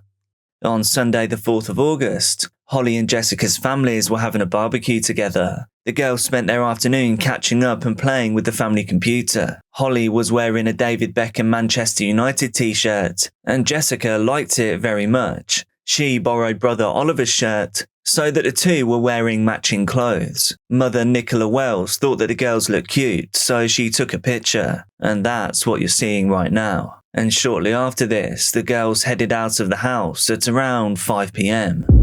Surham is a cosy little market town in Cambridgeshire with a rich history. The last time that anything notably bad happened in Surham was in 1944, during World War II. Everybody knew everybody in Surham, at least in 2002, and that was why nobody saw what was coming next. After leaving the Wells residence, Jessica and Holly walked to the local leisure centre, and there they bought some sweets. On their way back, they walked by the home of the Surham College caretaker, Ian Huntley. He was outside of his home washing his dog when the two girls saw him. Ian Huntley claimed that his girlfriend, Maxine Carr, was at home at this time too. Maxine was a teaching assistant, but she had been recently dismissed from St Andrews, the school that both girls attended. Holly in particular had an affinity with Maxine. She even made her a card as a going away present. Holly and Jessica's parents awaited their return. Hours after the children disappeared, their parents and the immediate family members who were at the barbecue started searching for the girls. After several hours of no success, they contacted the police later that evening, and it was then that the town-wide search officially began. Police started by collecting information and pictures of the girls. They were told what the girls were wearing, what their hair was currently like, and then they moved to canvassing the local neighbourhood for reported sightings. Their search began with the local area and included the local school and college. People from the neighbourhood came out to help them search. At around 11 p.m, they ran into caretaker Ian Huntley. He said that he hadn't seen the girls. The police had sniffer dogs searching the grounds. They came to an abrupt stop at a part of the college chained and locked up. It was called the Hangar, and Ian claimed that he didn't have a key for it, so the police were forced to move on. The days following were frantic and fraught with worry. The Wells and Chapman families took to the media to ask for help, and the story received national and eventually worldwide coverage. By the third day, most of the town was volunteering to help with the search, and over 100 policemen had joined in the investigation. A reward of over £100,000 was offered by the police. This led to a cascade of desperate call-ins in an attempt to claim the reward money. Arguably, this did more harm than good, muddying the waters in an already confusing case. After 1 week of no concrete leads, the police declared the disappearance of Holly and Jessica officially an abduction. They expanded the number of search officers from 100 to 450. The search radius also expanded to cover 10 miles outside of Soham. Ian Huntley reappeared on the police's radar after he had a suspicious conversation with a female police officer. He asked her how long DNA evidence typically lasts. That, combined with his ease and general demeanour, painted him as somebody that the police ought to look into. Authorities started to hone in on Ian Huntley. CCTV footage placed the girls around the sports centre, situated inside the village college. As he was the caretaker, Ian Huntley now came forward and told the police that he had indeed seen the girls. He said that they passed in front of his house before heading towards a library. When Huntley was interviewed further by the press, he told them that he was washing his dog when they walked past his house. They'd asked for Miss Carr, Maxine, questioning whether she'd gotten the position of teaching assistant for the coming term at St Andrews. When Huntley told them that she hadn't, one of the girls said, "Tell her we're sorry." Sky News reporter Jeremy Thompson interviewed Ian Huntley but thought that he was omitting some information. The girl, I don't know the girls. They just came across and asked how Miss Carr was. Off the walked in the direction of the library over there. Shortly after this interview, Jeremy then talked to Maxine Carr. She was animated and talked fondly of the girls. This is something I'll probably keep for the rest of my life, I think.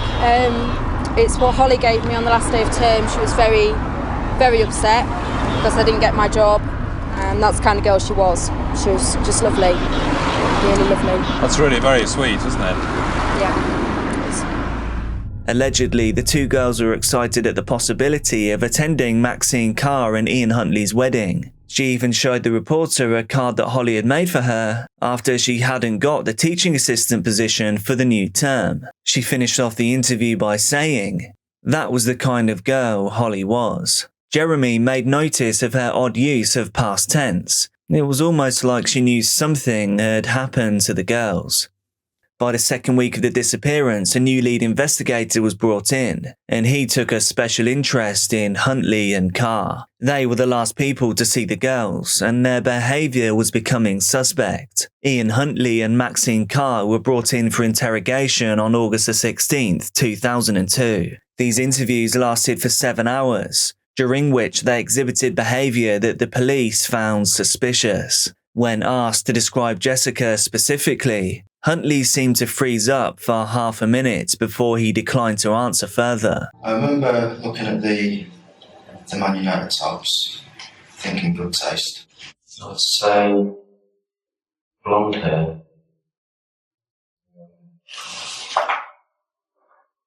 shoulder length,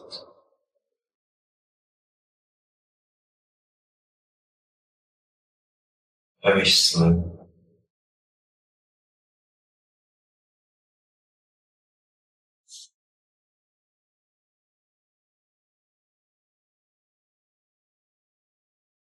How do you put it through as well? Any of this, Ian, was there any occasion that you actually came into contact, physical contact, with the girls? Physical contact? I've asked him 18 times what they said. Did they actually ask for me? Which directions did they come in? Yeah. Did they say where they were going? Did they say anything about barbecue? I mean, I've made him feel like a suspect in his own right, really. The interviews that the couple gave on television also caught the eye of a few people. Several Grimsby residents called in to tell the police of Huntley's terrible past, and another caller placed Maxine Carr at a local bar in Grimsby town centre on the same night that the girls disappeared. This didn't match up to what the couple had been saying. This meant that Huntley's alibi was shattered, and now the police could raid his home, a home which they found had recently been meticulously cleaned. However, in the hangar that Huntley claimed that he had no access to, the police found torn and burnt up remains of 2 Manchester United jerseys, the very same shirts that the girls were last seen wearing. They had now been hidden in a bin. Ian Huntley's fingerprints were also on that bin. Ian Huntley and Maxine Carr were immediately arrested for suspicion of abduction and murder. This was following the revelation surrounding the bin at around 4:30 a.m. Born on January 31st, 1974, Ian Kevin Huntley grew up in a working-class family in Grimsby and had a more tumultuous childhood than most. He had asthma and was bullied so badly that he was forced to change schools at 13. In 1990, he decided to stop schooling altogether. This was despite having good grades, and he went off to get his first job. As early as 18 years old, Ian had inappropriate contact with girls that were far too young for him. He was seen out with an early teen girl when he was 20, and he then moved on to an 18-year-old girl named Claire Evans. The two had an apparent whirlwind romance that saw them married in just weeks. Ian's joy, though, was short-lived. His new wife left him just days after their wedding, and instead moved in with his younger brother, Wayne. This event would become a significant point of conflict between the brothers. Vindictive, Ian refused to grant Claire a divorce until 1999. Following the collapse of his marriage, Ian wandered around for a while, moving from town to town, taking jobs wherever he could find them. During this time, he was once again involved with numerous underage girls. From 1995 to 2001, he had been intimately linked with females ranging from age 11 to 17 years old. He also got one 15-year-old girl pregnant in 1998. Ian Huntley was building an extensive catalogue of reprehensible behaviour. Around the same time, he was arrested in Grimsby following several allegations of violations against minors. However, somehow he was never charged. In 1999, he met 22-year-old Maxine Carr, a timid and some would say beautiful woman in a nightclub, and then they moved in together just 4 weeks later. Their relationship, though, wasn't a good one. It was fraught with arguments, and in 2001 they moved to a town called Littleport in the Soham district, where Ian Huntley somehow got the job of Soham Village College caretaker. During initial questioning, Huntley refused to answer questions and appeared evasive and emotionally detached. He even went as far as drooling during police interview in an attempt to feign mental illness. And although he was probably faking it, oddly it was still a possibility given the erratic behaviour that officers had reported. By the second week of the search, Huntley had begun to lose weight. He was suffering from insomnia and was even prescribed antidepressants on August the 13th. The police had no choice but to send him to a mental hospital to undergo an extensive psychological evaluation. In contrast to her counterpart, Maxine Carr began to talk the moment that the investigation started, and what she revealed painted her as gullible and Huntley as intensely calculating. On August the 17th at around 12:30 p.m, gamekeeper Keith Pryor discovered the bodies of 2 girls lying side by side in an irrigation ditch. They were close to the pheasant pen near the Air Force Base RAF Lakenheath in Suffolk. This was 10 miles south of Soham. Keith told the investigators that he'd noticed an unusual and unpleasant smell in the area starting a few days ago and was now returning to investigate the source. He and partner Adrian Lawrence then found the girls' bodies burned and in an advanced state of decomposition. With the story sweeping the news, it didn't take long for the pair to realise who these girls were. Police recovered hair from a nearby tree branch. This helped them to confirm that one of the girls was indeed Jessica Chapman. Deputy Chief Constable Keith Hodder announced their discovery in a press conference after the news had been sent to the girls' families. Around the same time that the girls were discovered, the police were deep into their interview with Maxine Carr. The reason she gave for lying to the police revealed she might have been Huntley's unwitting pawn. According to her, Huntley had called her on the day of the girls' disappearance and told him that he'd seen the girls and that they were in their house. Huntley had told her that the police had entered the house to stop a nosebleed that Holly was suffering from, and that Jessica had followed, attempting to help. However, he says that both girls did eventually leave, but he told Maxine that he was afraid that he may be accused of doing something to them.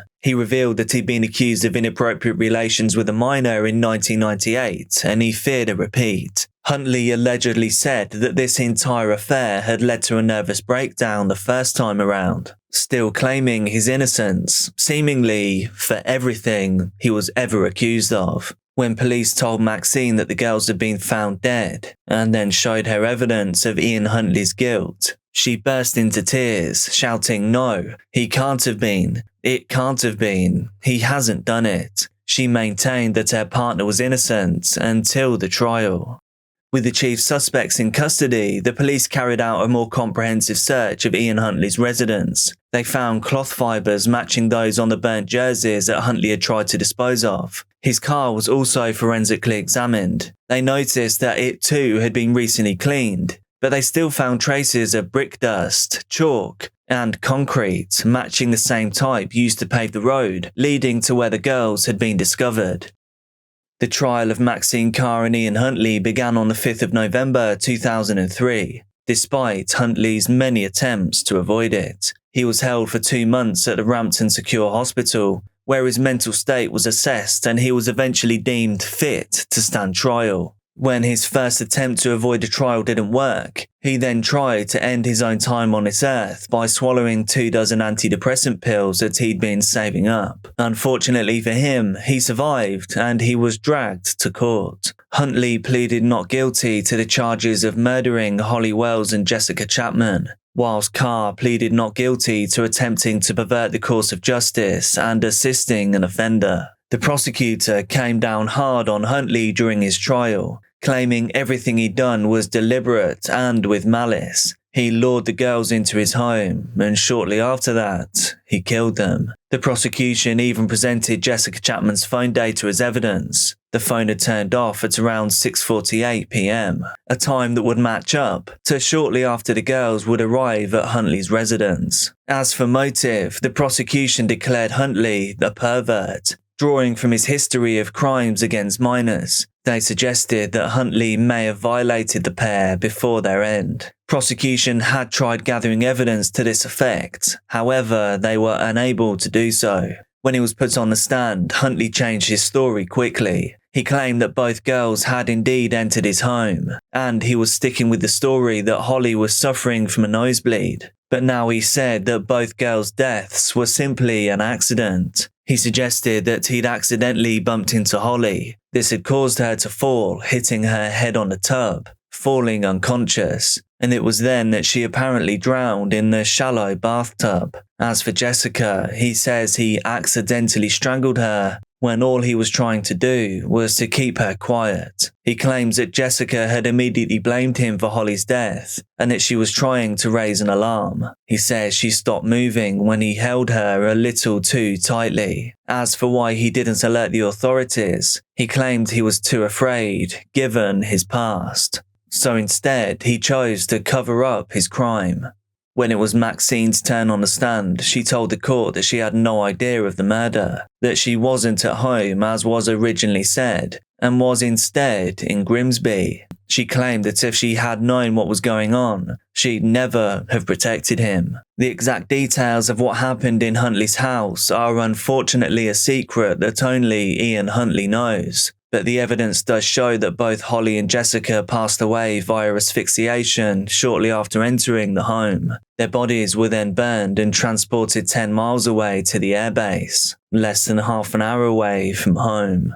Maxine said she only lied to the police, only gave a false alibi to keep her boyfriend safe. When asked about why she'd helped clean the house too, she told the court that cleanliness had always been important to her. Justice Moses announced the verdict on the 17th of December 2003. Ian Huntley was found guilty on 2 counts of murder and was sentenced to life imprisonment. This verdict would eventually be overruled and changed to 40 years minimum, but it's unlikely that he'll ever be free. Maxine Carr was found guilty only of perverting the course of justice and served just 3.5 years. Moments after the court case ended, the parents of the girls spoke to the press about the situation. Leslie Chapman said, "I think he was a time bomb waiting to go off, and both of our girls are in the wrong place at the wrong time. I hope the next time we see him, it will be like we saw our daughters, and in a coffin." Maxine Carr, despite her involvement, got a chance to start over again after being released from prison in 2004, serving just half her sentence. She's currently married with children, and her husband knows of her past. Thomas Kwan was a 53-year-old general practitioner, or GP. If you're watching from the States, which about 65% of you are, a GP is the equivalent of a family doctor or primary care physician. Thomas lived with his wife and child in a £300,000 house in Teesside. Thomas lived a comfortable life and had a good salary. He had a lot of savings too and was doing financially well for himself. He'd recently put in an offer of £2 million for a new home. So yeah, he was doing okay. Thomas Kwan was an experienced doctor. He had a GP surgery that was based in Sunderland. In 2021, Thomas's mother wrote a will that would set some bizarre events in motion. She decided that she would be leaving a share in a Newcastle home to her partner Patrick O'Hara. The pair were now both in their 70s and had been together for 20 years. So Mother Jenny decided the home should go to him before her son and his siblings would later inherit it. But upon learning of this detail, Thomas became estranged from his mother. In early January 2024, Patrick O'Hara received a letter from the NHS Community Care Initiative informing him that he qualified for a home nursing visit due to his age. Patrick was pleased to qualify as it saved him a trip to the surgery, and as he was in advancing years, it was more important than ever to prioritise his health. A few days later, he received a second letter to tell him that nurse Raj Patel would be coming to the address that he shared with his partner in Newcastle, and he'd be doing this on the 22nd of that month to perform a routine health check, to collect a few samples for testing, and to administer a COVID booster. And so the day came for the home visit. Nurse Patel arrived at the home. He was wearing a hat, a surgical mask, gloves and tinted glasses. He was welcomed into the house. He entered the living room and conducted a medical questionnaire, speaking in a broken English Asian accent. He then took Patrick's blood pressure and urine samples and finally administered the jab, a jab that would change Patrick and Jenny's lives forever. Patrick felt pain in his arm immediately. It was so bad that he reportedly yelled, "Blow." However, he was assured by Nurse Patel that pain during the procedure wasn't uncommon, and so after just 45 minutes in their home, the nurse made a quick exit. Something about the visit was very strange, but at the time, the couple couldn't put their finger on what the issue was.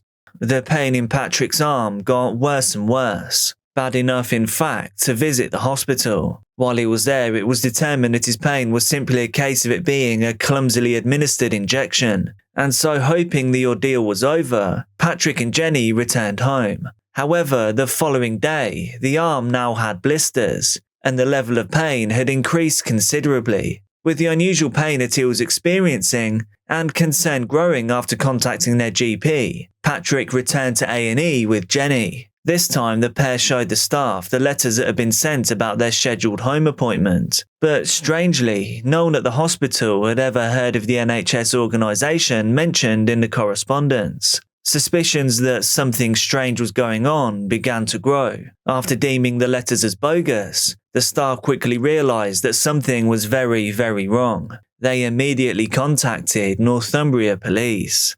Staff at the hospital worked hard to ease Patrick's pain, trying desperately to find out what had been injected into his arm so that they could effectively treat the problem. It was no easy task. All they knew was that Patrick had been injected with an unknown toxin. A wound formed around Patrick's arm at the injection site, and he began to display signs of necrotizing fasciitis, a rare flesh-eating bacterial infection and one that is often fatal. Initially, the medical experts suspected ricin, but it was later confirmed to be iodomethane, a pesticide ingredient. Patrick spent a total of 5 weeks in intensive care. He was forced to undergo several surgeries and skin grafts. Surgeons had to remove large portions of flesh from his arm repeatedly. It got to the point where his only real option was amputation to control the infection, a desperate act to stop it from spreading any further. Patrick would say that he felt like a shell of his former self, stating that he had been to hell and back. Jenny and Patrick thought back over the events surrounding the day of the injection, the pain that the injection caused, along with the demeanour of the nurse, Raj Patel, would cause Patrick to remark that the nurse was actually the same height as Jenny's son, Thomas. However, there wasn't too much else to go on as Nurse Patel was wearing PPE. His face was mainly covered by his mask and his eyeglasses were tinted too. Regardless of their suspicions rumbling under the surface, police needed something concrete to bring Raj Patel to justice. However, there was one major issue. Raj Patel could not be found. It was as if he was a ghost that had vanished into the ether. Police launched an investigation, one which would lead them through some complex territory. But no matter how deeply they dove looking for Raj Patel, it only led them back to one other shocking place. The reality of this case is absolutely insane. The perpetrator had taken several cunning steps to try and cover his tracks, and his meticulous measures would all come to light during his trial, when investigators shared the hurdles that they had come up against. Sometimes very meticulously planned crimes do go cold or remain unsolved, but despite the twisted nurse's best efforts, Northumbria police caught up with him just 2 days after he had donned his wild disguise and given Patrick a poisonous shot. That's right, a disguise. Raj Patel did not exist. He was a creation of none other than Thomas Kwan. Thomas painted his face, donned different glasses, wore a full wig and glued on a beard and mustache too. A plan so simple and so ludicrous, it is hard to imagine that it worked. Almost. The plan was so brash that it could be mistaken as genius. However, although it was well planned, Thomas's methods were pretty amateurish, as though they had been lifted from a movie script. Police used CCTV recordings to track Nurse Raj's movements after leaving the couple's home. The assailant was seen travelling to and arriving at a Premier Inn, a budget hotel chain, that he had checked into earlier that day under a false name. He had also switched the number plates on his car while travelling to Newcastle as an extra measure. It would later be learned that the GP had booked himself a 4-day holiday from work, but he wasn't escaping to the sun or going camping in the mountains. It was purely for his deceptive plan to be carried out. Police also said that he had bought an alternative SIM card, and using this he messaged his victim confirming his appointment 1 day prior to the event.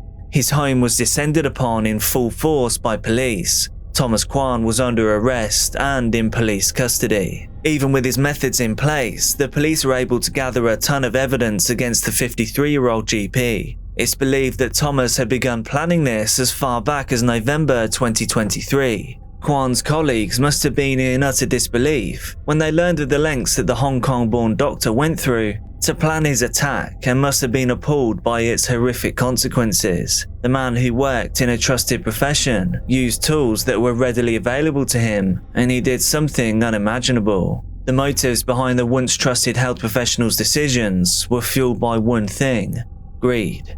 In court, the jury would hear of the calculated efforts Thomas went to. To accompany his forged NHS letters, Thomas had also created a false NHS ID, bearing the alias name Raj Patel. It featured a photo of himself sporting a wig and fake facial hair. Patrick and Jenny had been so welcoming of the NHS nurse on the day of the visit, and they were relaxed enough in their home that they never even asked to see any ID. And perhaps this is something that we should all take a moment to consider. Ask for ID in any situation similar to this one, and tell any elderly relatives to do the same. It was also eventually revealed that this hadn't been Thomas's first time of forging official-looking correspondence either. He had previously created convincing solicitors' letters to threaten his siblings after he didn't get as much as he had expected in his father's will. It seemed that Thomas Kwan's only real drive in life was money. However, it is important to note that even with the will in place, Thomas stood to inherit almost half of his mother's estate, of which the house was only a part. And crazily, if Thomas had succeeded with his poisoning attempt and gone undetected, the financial gains would have been very insignificant compared to the considerable amount he already stood to inherit anyway.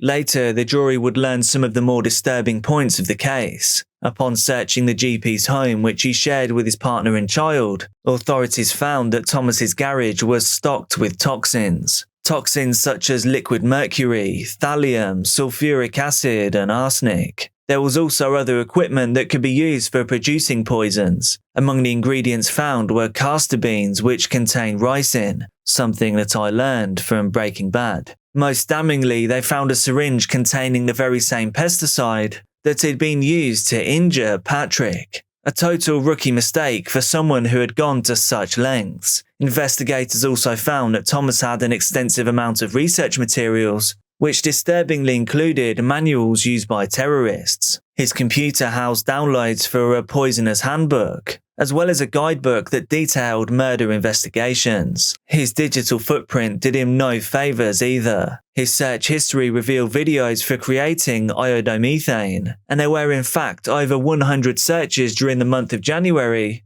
related to the substance, along with searches about ricin. The sweep also revealed that he did have a plan B. Police found forged letters offering Patrick free drinks and meals from a fake charity. Another creepy revelation was the fact that Thomas had remotely installed software on his estranged mother's computer around a year before so that he could spy on their computer activities. Thankfully, regardless of his encyclopedic poisoning knowledge and forgery attempts, Thomas's plan didn't go the way that he thought it would. He stood trial in October of 2024, initially insisting that he had no intentions of taking Patrick's life, trying to tell people that he only wanted him to suffer. However, most of the evidence stacked against him made things pretty clear, and unsurprisingly, he eventually changed his plea to guilty. His warped and distorted view of the world shone through in subsequent letters which he sent whilst on remand in prison to his wife. In one such letter, he shared his thoughts on Mr. O'Hara being awarded compensation. The following quote from that letter reveals his twisted mind. "One old man's compensation for 3 young lives ruined.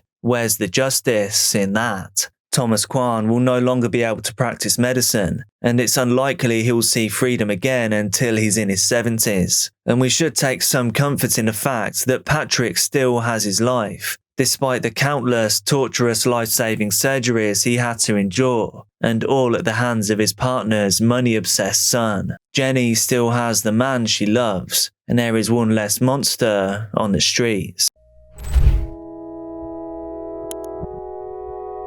On February the 24th, 1985, Gwen Araujo was born to Sylvia and Edward in Newark, California. Gwen was born biologically male, and she was raised as a boy by her family. Throughout her early years, her family referred to her as Eddie. However, Gwen's childhood was not without its challenges. Unfortunately, her parents divorced when she was just 10 months old. This separation undoubtedly had an impact on Gwen's upbringing and on the family dynamics, although it is worth noting that sometimes separations are for the best. Despite the apparent difficulties that she faced, Gwen continued to navigate her journey of self-discovery. It was now that she began to explore her true self. In the summer of 1999, Gwen, who was 14 years old at the time, confided in her mother about feeling like a girl trapped in a boy's body. She expressed her desire to live life as her authentic self. Gwen now began using the name Gwen,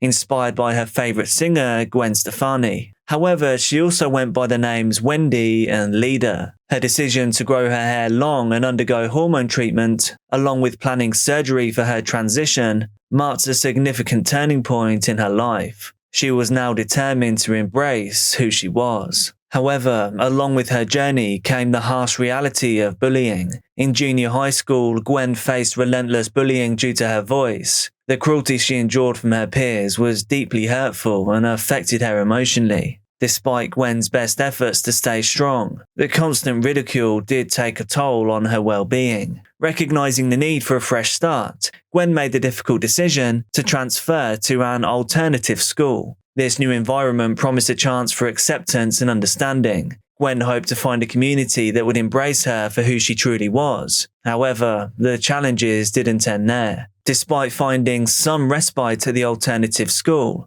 Gwen decided not to return for the 2002 to 2003 school year. In an interview, Chrissy, Gwen's best friend, expressed her admiration for Gwen's beauty. According to Chrissy, Gwen was considered prettier than all of their friends combined, and she particularly admired Gwen's hair. Gwen had a dream of attending a beauty school in Fremont, California, but she would have to wait until she turned 18. This dream was an important goal for her, and she looked forward to pursuing her passion for beauty in a professional setting. Additionally, friends Gwen and Chrissy had made plans to move to the city together, further fueling their excitement for what life had in store.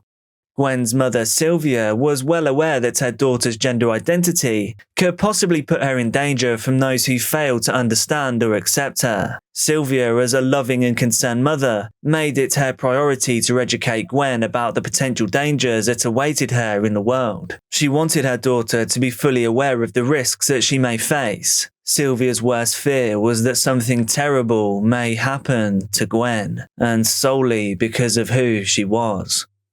During the summer of 2002, Gwen found herself spending time with a group of men. These individuals were Michael Magidson, Jose Morel, and Jason Cazares, all 22 years old, and Jaron Nabors, who was 19 at the time. On the night they all first met Gwen, she engaged in playful banter with each of the four men, and they even shared in smoking a mild illicit substance together. However, after Gwen departed, Jaron posed a question to the other three men, asking if Gwen could potentially be a man. Despite the inquiry, none of the four men took the question seriously. Later, Gwen found herself in a situation where she engaged in relations with both Michael and Jose. However, during these encounters, Gwen felt that she must conceal her identity as a trans woman. She claimed to be menstruating to stop either man from discovering her truth. One night, a woman named Nicole Brown found herself at the men's lively party house, and she engaged in an unexpected and intense physical confrontation with Gwen. Nicole happened to be the girlfriend of Paul Morel, Jose's older brother. The atmosphere of the gathering was initially friendly,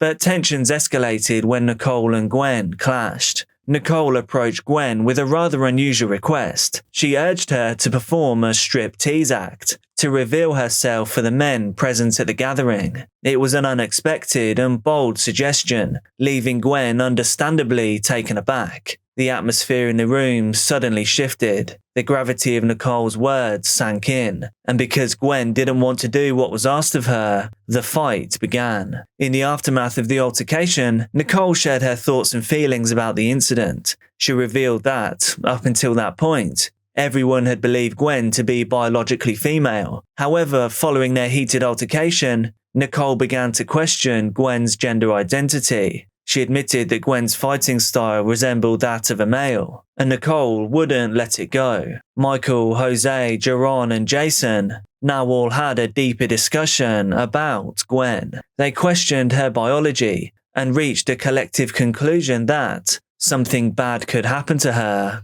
if she was. In the early morning hours of October the 4th, 2002, Gwen found herself at a party hosted by Paul and Jose Morel. Little did she know that this night would take a dark turn.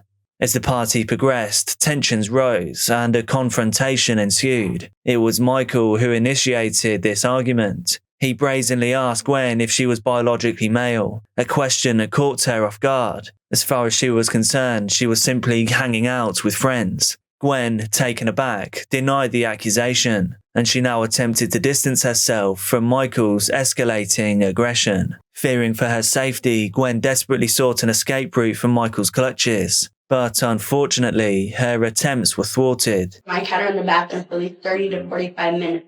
During that time, I'm sitting out there with them, and that's when they were all coming to me. What do you think? Do you think this is a man? And I said, yeah, I'm going to be in shock myself, because I really think this is a woman. He instead forcibly locked her inside the bathroom, alone and trapped. Gwen wondered how she would find a way out of this harrowing situation. It was at this critical moment that Nicole, Paul's girlfriend, entered the bathroom. Determined to uncover the truth, she pressured Gwen into revealing who she was. She just looked down. I said, I got it. You know. And I took my hands and I spread her legs as hard as I could. And I went like this and I grabbed the packet. Reluctantly, Gwen disclosed that she was indeed born biologically male, a revelation that would have significant consequences. With this newfound knowledge, Nicole made her way outside, and she then shared this news with the men. This revelation seemingly hit them hard, sparking a reaction of shock and anger. The news was particularly overwhelming for Jose. He was said to be so affected by the information that he vomited. Despite the chaos unfolding, Nicole tried to provide comfort to Jose, urging him to release Gwen from being confined in the bathroom. Meanwhile, Gwen seized the opportunity to escape and began navigating out of the house, desperate to find safety and solace. At first, they didn't even do anything. She was just sitting in the bathroom the whole time. They were all in shock. When she came from the bathroom, that's when Mike attacked her and they tussled her down. So I'm sitting there like, you need to calm down. And I said, we should let this person go. So I looked in the bathroom and said, God, now. And she jumped off the counter and she walked out the house. And then here comes the boys, Jason, Jaron, and Mike. Michael, however, stopped Gwen from leaving the house and dragged her back inside. Once Michael had Gwen once again in his grasp, he tried to pull down her skirt to prove what she had said. But Gwen, brave, fierce and feisty, fought him off. I ripped their legs up and pulled the underwear over. And that's when we knew for sure. Michael then upped the ante and proceeded to strike Gwen in the face. He then pulled her into a chokehold, but he was pulled off by Jose, Jason and Jaron. At this point, Nicole and Paul had left the party. I said, this is way too much for me. This is way too much for me. I said, I gotta go. I don't know what you guys are doing, but I gotta go. And that's when Paul had walked out and we went to leave. Jose then decided to take his feelings out physically on Gwen. He too struck her in the head so hard with a dog food can that it was left dented. However, he wasn't done. He then walked over, grabbed a frying pan and struck her once again. During this terrible attack by Michael and Jose, Gwen was heard pleading for her life, desperately explaining that she had a family and expressing her sincere apologies. She never meant to cause trouble, but only wanted to be accepted. Unfortunately, her pleas were brushed aside. The group showed no signs of stopping, and the situation only got worse when Michael forcefully slammed Gwen against the wall so hard that she left a noticeable dent and crack in the plaster. Gwen lost consciousness. Mike said, I need a sharp knife or some rope. And I gave him a knife. And they used the rope and tied her up.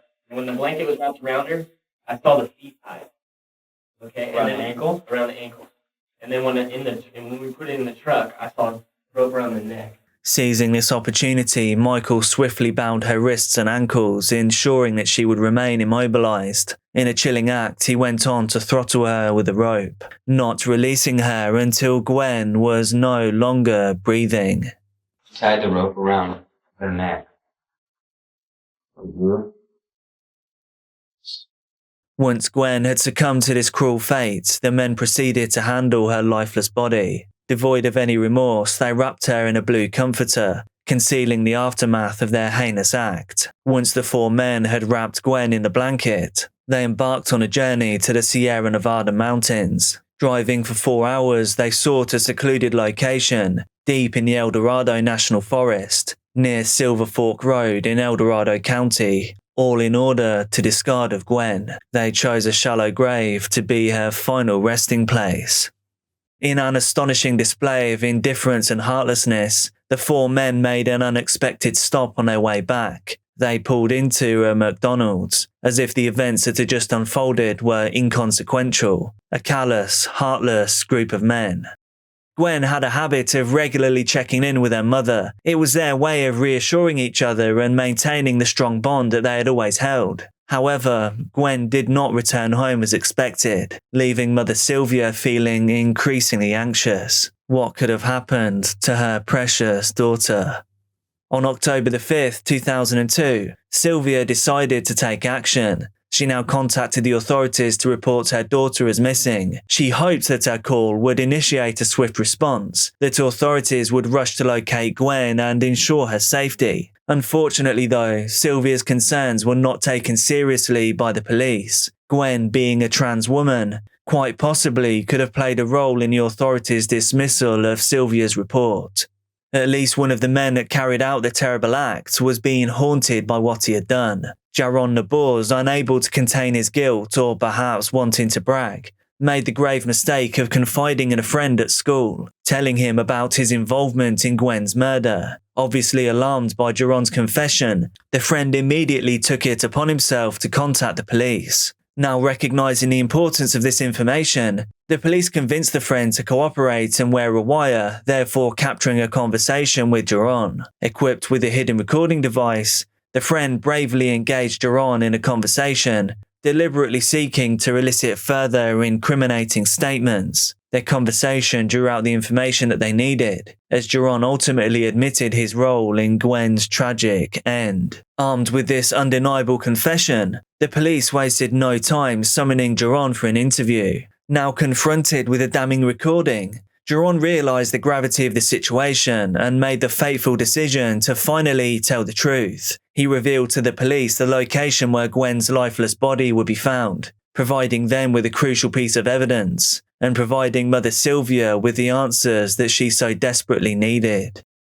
Jaron Nabour's, on February 24, 2003, pleaded guilty to a lesser charge of voluntary manslaughter. This charge came with an 11-year prison sentence. In exchange for his plea, Jaron agreed to testify against the other three defendants. The first trial for Michael, Jose and Jason, however, ended in a mistrial. During the trial, the jury did unanimously agree that Gwen had been murdered. However, they could not reach a consensus on whether the murder was premeditated. It is worth noting that the defense attorney representing the men utilized a particularly controversial defense strategy, a strategy known as the trans panic defense. This defense essentially attempted to shift the blame onto the victim, Gwen, suggesting that she was responsible for her own demise. Right in the eye. Look me in the eye.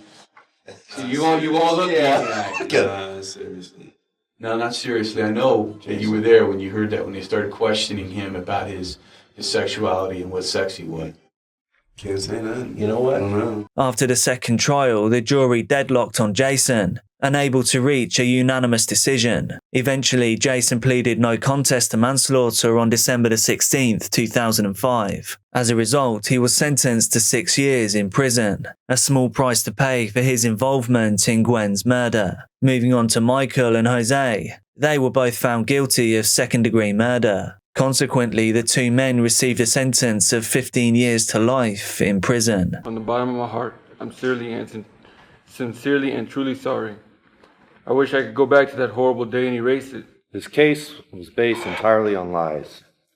Lies by the witnesses, lies by my co-defendants, and worst of all, these lies were encouraged by the prosecutor. I received nothing remotely close to a fair and unbiased trial. Jason was released in July of 2012. Similarly, Jaron was released sometime before 2016. Also in 2016, Jose was granted parole with the support of Sylvia, Gwen's mother. And finally, Michael was denied parole in September of 2019. In September 2006, California Governor Arnold Schwarzenegger signed the Gwen Araujo Justice for Victims Act. This act aims to address the unique challenges faced by transgender individuals who are victims of violent crimes. It recognises the specific vulnerabilities and the discrimination faced by this marginalised community, seeking to provide greater protection and support for transgender victims. In a quiet neighborhood in Springfield, Missouri, the Stalked family lived a seemingly ordinary life in their modest home. Diane and Mark Stalked were parents to their 4 children. Sean, a 26-year-old with autism who still lived at home. Sarah, a 24-year-old university graduate struggling with student loan debt. Rachel, a 22-year-old overachiever. And Brianna, a 9-year-old with learning disabilities. Rachel had exceptional abilities, excelling academically, showcasing artistic talent, and being multilingual, while her siblings all faced their own individual struggles. Diane's special attention and pride in Rachel were evident. This was reflected in her frequent praise and encouragement on social media, which displayed a notably closer and more affectionate bond between them than the other children. Diane's Facebook was filled with Rachel's accomplishments, her artwork, and a continuous exchange of affectionate interactions, with minimal mentions of the rest of the family. The mother was seen by friends and the community as selfless, as a devout Christian mother who seemingly placed her family's needs above her own. She would juggle a full-time job as a clinical supervisor at United Healthcare. She played the organ at the Lutheran Church and raised 4 children. Diane portrayed an image of resilience and devotion. Her social media presence was a testament to her strong religious faith, regularly showing religious sayings, inspirational quotes, and prayer requests. On the outside, there was nothing that hinted at the hatred brewing within Diane. Mark, her husband of 26 years, was seen as content and a dedicated father by his friends. Joining a local band in 2011, he appeared to relish in his role as a lead vocalist and guitarist, occasionally taking on bartending shifts and caring for Brianna too. From their children's perspective, Diane was seen as a typical, albeit somewhat stressed, mother. Despite their musical talents, the family still struggled financially, with Sarah having to live at home, which added a great deal to the family's tension.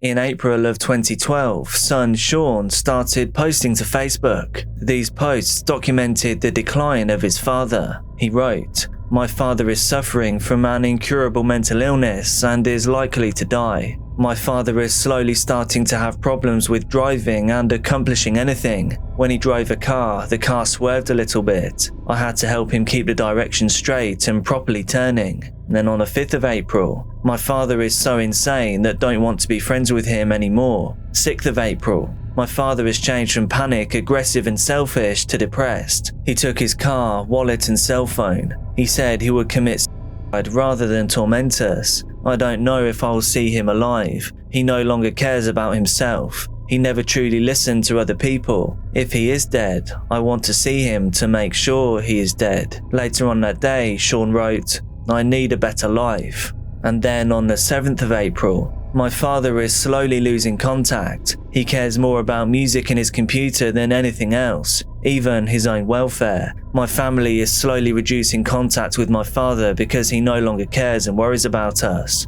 I've been feeling good since I started limiting contact with my father. I no longer walk with him or travel with him. I don't talk to him unless I'm saying something important." Later that day, "My father is slowly getting sicker. His voice is slurred. His walking is wobbly. His body is more tired than normal. He had to rest when he realized his car driving was swerving the car a little bit. He is sleeping in bed longer than us. He may collapse under his weight at any time." On the 8th of April, "My father is so weak that he must spend half of the day in bed. His motor skills are deteriorated to the point where he cannot mow a lawn properly or drive a vehicle safely. If he gets behind the steering wheel of any vehicle, his failing motor skills would put pets, people, and himself in danger." And then the very next day, "My father died. He lived a full life. The cause of death is a stroke. His funeral is this week. His belongings now belong to my sisters." Rachel, Diane's favourite daughter, wrote certain things in her diary which made things even more unsettling. The 22-year-old wrote, "It's sad when I realised how my father will pass on in the next 2 months. Sean, my brother, will move on shortly after. It will be tough getting used to the changes, but everything will work out." These writings would prove to be ominous. And so, following the unexpected demise of her husband Mark, Diane's reaction struck friends and family as unnervingly detached. Despite the obvious loss, Diane seemed oddly unaffected, showing little emotion, and this surprised many who knew the couple well. Even during a gathering after Mark's memorial, her behaviour appeared celebratory rather than sorrowful, leaving friends like Mark Mancuso, Mark's friend and bandmate, puzzled by her seemingly unusual way of grieving. Diane Stouty's detached response to tragedy continued when her 26-year-old son, Sean, passed away just 5 months after her husband. Sean, who had a history of seizures, complained of flu-like symptoms in the days leading up to his demise. Unlike her husband's passing, there was no memorial service for Sean. This left relatives to discover his demise through other family members. Rachel in particular raised eyebrows when she posted on social media about her mother's unusually relaxed mood just a month after Sean's death. The Facebook post read, "Don't think I've seen Mom so chilled out like this for a long time." The family of 6 had now shrunk to a family of 4, but this series of tragedies was far from over. Sarah, aware of her mother's desire for her to seek employment and her frustration with her student loans, discovered her mother's journal containing disturbing entries, her words not only predicting the demise of her brother and father, but also hinting at her own demise. Sarah confronted her mother. Diane dismissed the journal and urged her not to read it further, leaving her daughter to believe that the matter was simply resolved. Diane's ability to hide her true feelings and motives astonished everyone, except that is, Rachel. She appeared to be the only one aware of the depth of rage and frustration hidden behind her mother's facade. In June of 2013, Sarah, the 24-year-old daughter, suddenly fell ill and was admitted to hospital. What initially appeared as flu-like symptoms quickly worsened with nausea, chills, diarrhea, headache, and severe body aches. By the time she reached the emergency room, her organs were already failing. The situation surrounding Sarah's illness remained a mystery to doctors, as they constantly tested her for various conditions, all yielding negative results. As her condition remained critical, the medical staff struggled to pinpoint the cause of her deteriorating health, leaving Sarah's life hanging in the balance. Diane Stouty's behaviour continued to be extremely odd. Despite her daughter's grave condition, the now 54-year-old mother appeared light-hearted, engaging in casual conversation with medical staff and discussing an upcoming vacation to Florida. Then, the police received an anonymous tip regarding the family, which was later found out to have been from Diane's pastor. Springfield police detectives revealed that the pastor expressed concerns not only about Diane's lack of emotional response after her husband's untimely demise, but also her bizarre behaviour following the family's tragic series of losses. And remember, she was the organist in church, so they would have spent a reasonable amount of time together. Rightfully so, the lack of expected grief raised suspicions, and the investigators began building their case. On June 21, 2013, Diane Stouty was charged with 2 counts of first-degree murder and 1 count of first-degree assault, each of which carried a maximum penalty of life imprisonment. She was also charged with armed criminal action. Investigations also discovered that Diane was not the only person who had a finger in these losses. 24-year-old Rachel was believed to be equally as guilty. Upon inquiry, Rachel made a shocking confession. She had assisted her mother in the poisoning of her father, brother, and sister. She was charged with first-degree murder in these deaths, and also faced charges of first-degree assault and armed criminal action in relation to the severe injuries suffered by Sister Sarah. The arrests of both mother and daughter shook the town to its core. The exact moment when this mother and daughter team began the discussion about eliminating the rest of the family still remains a mystery, but evidence suggests long and extensive conversations between the two that eventually evolved from contemplation to meticulous planning.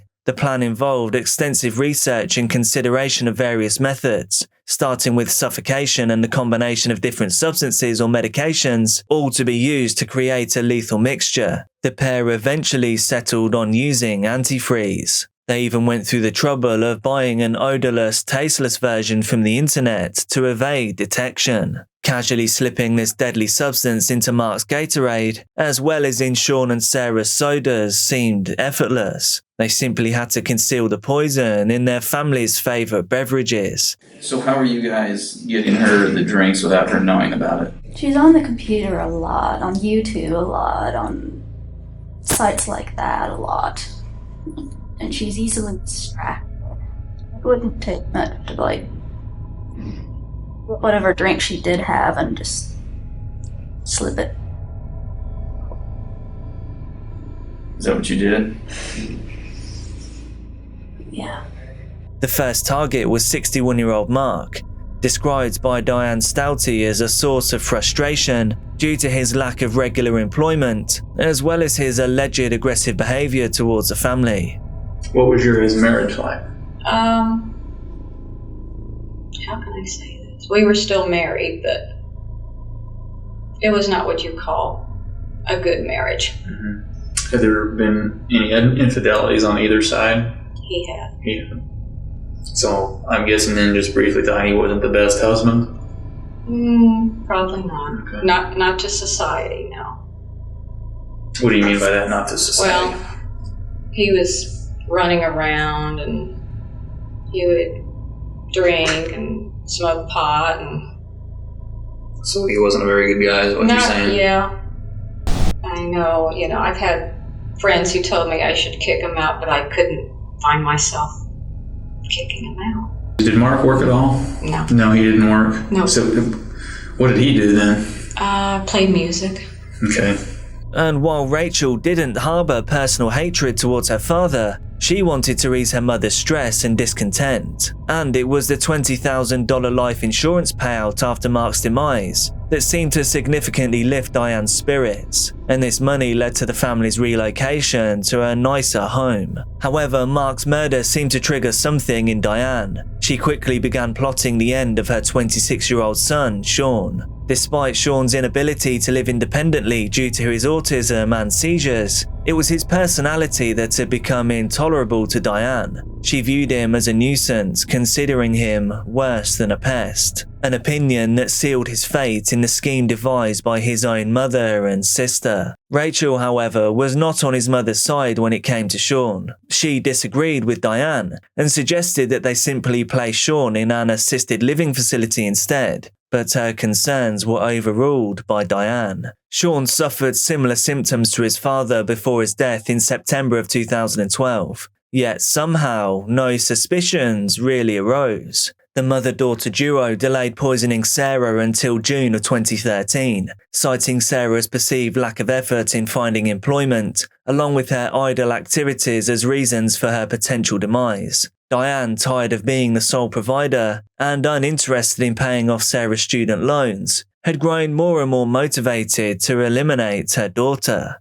Rachel additionally mentioned Sarah's nosiness as a contributing factor, but something went wrong and Sarah survived. However, this was not the end. There was still 12-year-old Brianna. Diane claimed she spared her youngest child out of love, and because she wasn't a burden. However, Rachel's account to the police contradicted this. She confessed that they had already planned Brianna's demise. Allegedly, Diane didn't want the responsibility of caring for Brianna anymore, a girl who had learning disabilities and needed additional support in school. Rachel said that she was unable to care for her younger sister because she couldn't even take care of herself. Diane's bitterness and resentment towards her targeted family members can clearly be seen in her confession videos, while Rachel appears to perhaps be just echoing her mother's grievances. Diane's motivation seemed rooted in anger, while Rachel seemed influenced by a desire for an exclusive, idealized connection with her mother, envisioning a life only with Diane, a mother and a favored child living happily together, happily ever after.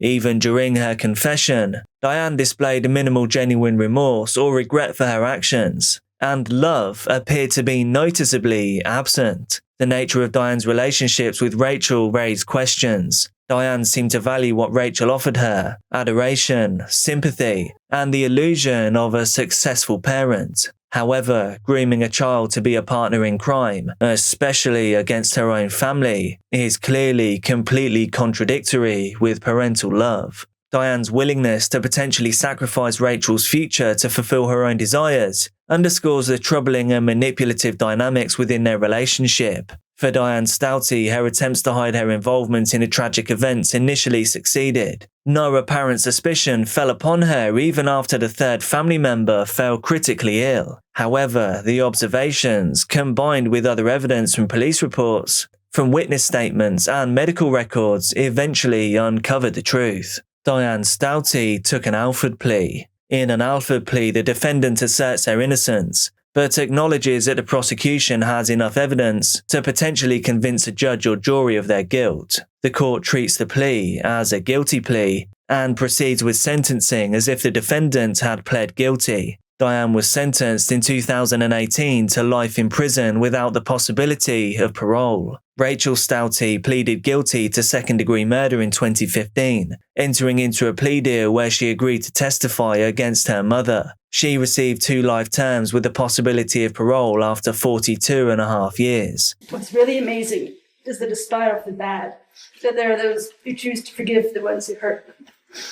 And that takes a rare kind of bravery. Sarah Stouty managed to make a miraculous recovery from the ICU, but she has suffered permanent damage with lifelong effects and is currently now in assisted living. Should you have for your mom, would you say? I forgive her for what she did to me. Not only she took away my dad brother, but she took away my livelihood, independence.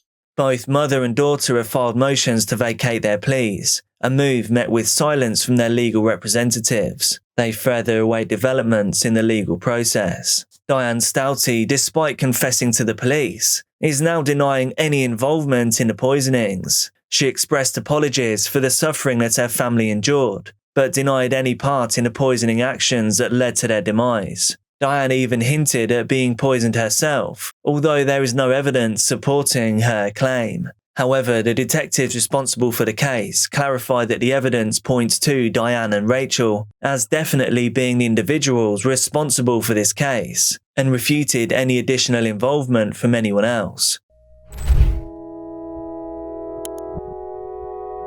I've got nothing to do with the abduction of James Lavis, and I've got the backing of the Lavis family, relations, everybody.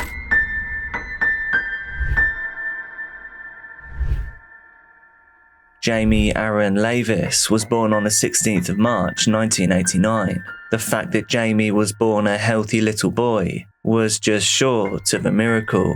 Jamie was in fact one of twins, but sadly his brother was lost in utero. He was in many ways a typical young lad, described by his mother as being cheeky, funny, and as making everyone happy. He was well known and liked in the local community, and he enjoyed spending time outside with his older brother, John.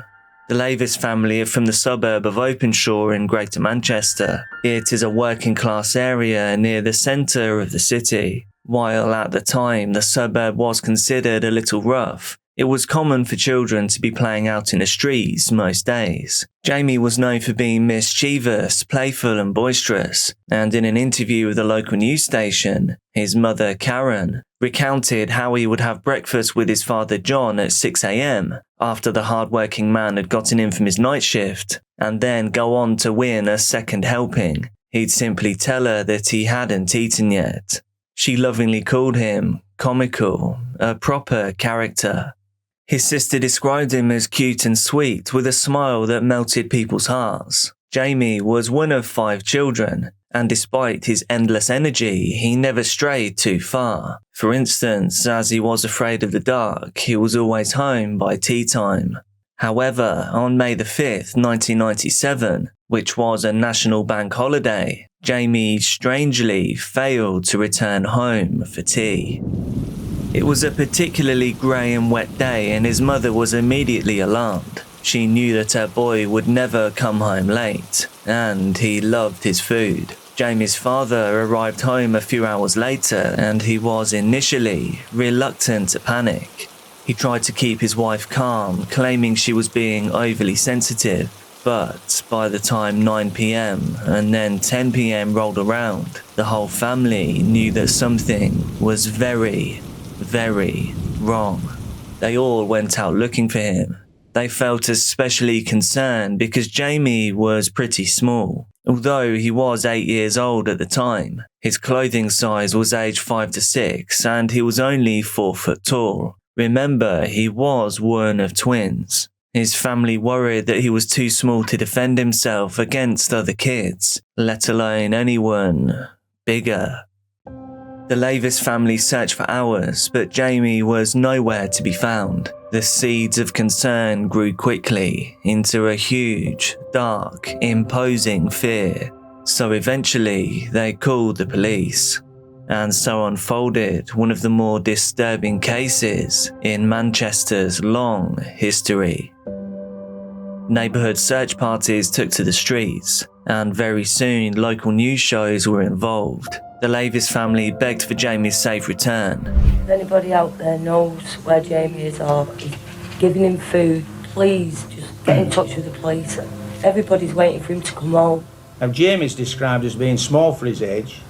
He's about 4 foot tall, and he wears clothes that are made to fit a 5 to 6 year old. Multiple tips and sightings started flooding in. Several people said they had seen Jamie catching the 219 bus that morning. He was apparently off to town to buy his mother a birthday present. Superintendent Roy Rainford, now retired, was the senior investigator on Jamie's case. He described the 219 bus route as one that Jamie often took, jumping aboard as he got up to his many little adventures. This made the Openshaw buses the first hotspot of the investigation.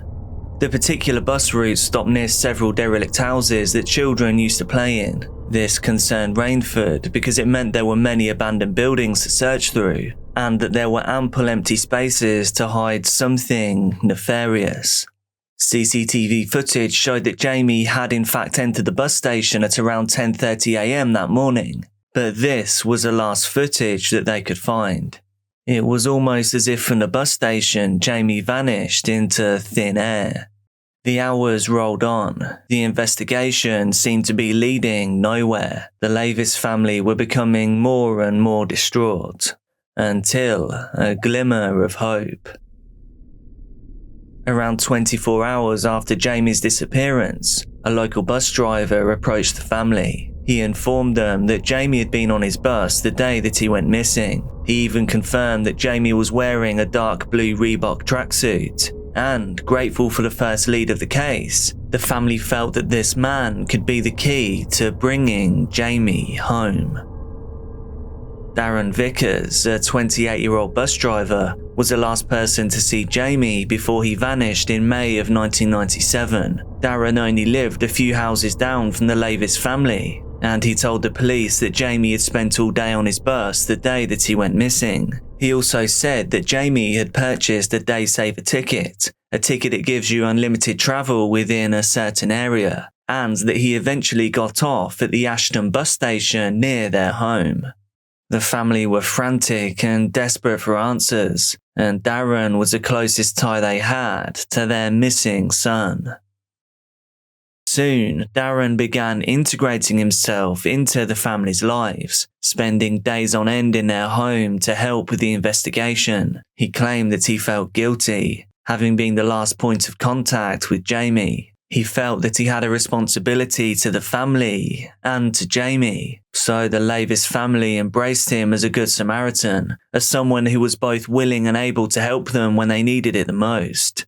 Darren also started to talk to the media. He gave several interviews with local news stations. He stated that whoever was keeping a boy of that age was sick, and that they needed to send him home. He also told the media that, unlike the police, he did not believe that Jamie was no longer alive. There's somebody out there who's got to be sick, keeping a child of that age. You know, it shouldn't be done. If they had any respect, they'd just hand him over to the nearest police station, just let the child go in, just let him come home. He's not in trouble, he's not nothing, he just wants it. I feel he's still alive. I don't fear the same way the police fear that he's murdered. His family don't. But somebody somewhere knows where Jamie is. Could never dream of it. A young child on the bus like that, and just going missing. It's just unbearable to think about. It's just a nightmare for everyone.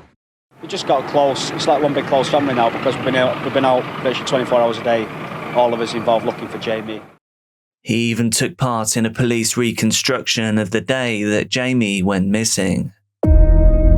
Darren now acted as the unofficial spokesperson when the family couldn't face the media. One officer even described him, ominously, as their kingpin. He began thinking of himself as their pillar of strength. He would lead search parties looking for the boy. The family soon became emotionally dependent on Darren. The more he placed himself at the centre of the case, the more unnerved people around the family became. Community members found his new fixation odd, and soon the police became suspicious as well. It also became increasingly difficult for the police to share information and updates with the family, that is, without it quickly filtering through to Darren. Some officers felt that the Lavis family trusted Darren more than they trusted the police, and who could blame them? Darren had moved in with the family even though he had his own family just a few doors down. Despite the police's frustrations and their suspicions, they had no evidence or strong leads, and the case seemed to reach a deadlock. However, slowly, witness accounts of Jamie's last day started trickling in from people on the bus, and all of them varied starkly from Darren's story. He had described Jamie as just another passenger on the bus. However, several other eyewitness accounts said that this was simply not true. Jamie was described as having turned the bus into a playground. He was collecting tickets and changing the gears of the bus. Police also noted that a lone child couldn't purchase a day-saver ticket, and due to these mounting holes in the story, Darren now became the prime suspect. Investigators started pouring through hours of CCTV footage, and it was then they discovered something unsettling. While it was true that Jamie arrived at the bus station that morning at around 10:30 a.m, he didn't simply get on a bus. Rather, Jamie was approached by a man who can be seen ruffling his hair. And that man in the footage was Darren Vickers. The police immediately ran a background check on Darren. They discovered at the time of Jamie's disappearance, he had only been working as a bus driver for a few days. On his CV, most of his references were simply fake, and he'd made them up, except for one. And that one person was a convicted pedophile. With their new discoveries backing their investigation, the police were able to arrest Darren Vickers on the 24th of May 1997. This was approximately 3 weeks from Jamie's disappearance. Shockingly, the Lavis family were appalled by the arrest. They blamed the police as being desperate and having no other leads. They still felt that Darren was their friend, and maybe more than that. To them, he had been their hero throughout this emotional trauma. And perhaps Jamie's family did actually have a point. The evidence against Darren was in reality pretty weak, and so police were unable to charge him. Darren was released. He was welcomed home and fully embraced once again by the Lavis family. Not only were they waiting for him at the station when he was released, but they even threw him a party. Backed by the family's strong support, Darren's confidence escalated. He now even called into a local Manchester radio station to discuss the case. And again, he stated that he believed Jamie was still alive, and that if he weren't, they would have found his body by now. Well, I was coming back from Manchester, and I said to him that I'm going to have to start you back off now because this is my last run up. Jamie turned around and said to me, but my mum and dad's not in, I've got nowhere to go. And then I said to him, well, since you only live around the corner from me, I can take you back to the depot and drop you off when I go home. He was over the moon about it. He said, yeah. I said, are you sure you're going to be okay? He said, yeah. That was the last we saw of him. So how's the police investigation going, Darren? The police are not letting much information out about that. Which the family is supposed to know, the first confirmed sighting. Yeah. We've never been told. I'll never know till the day comes home.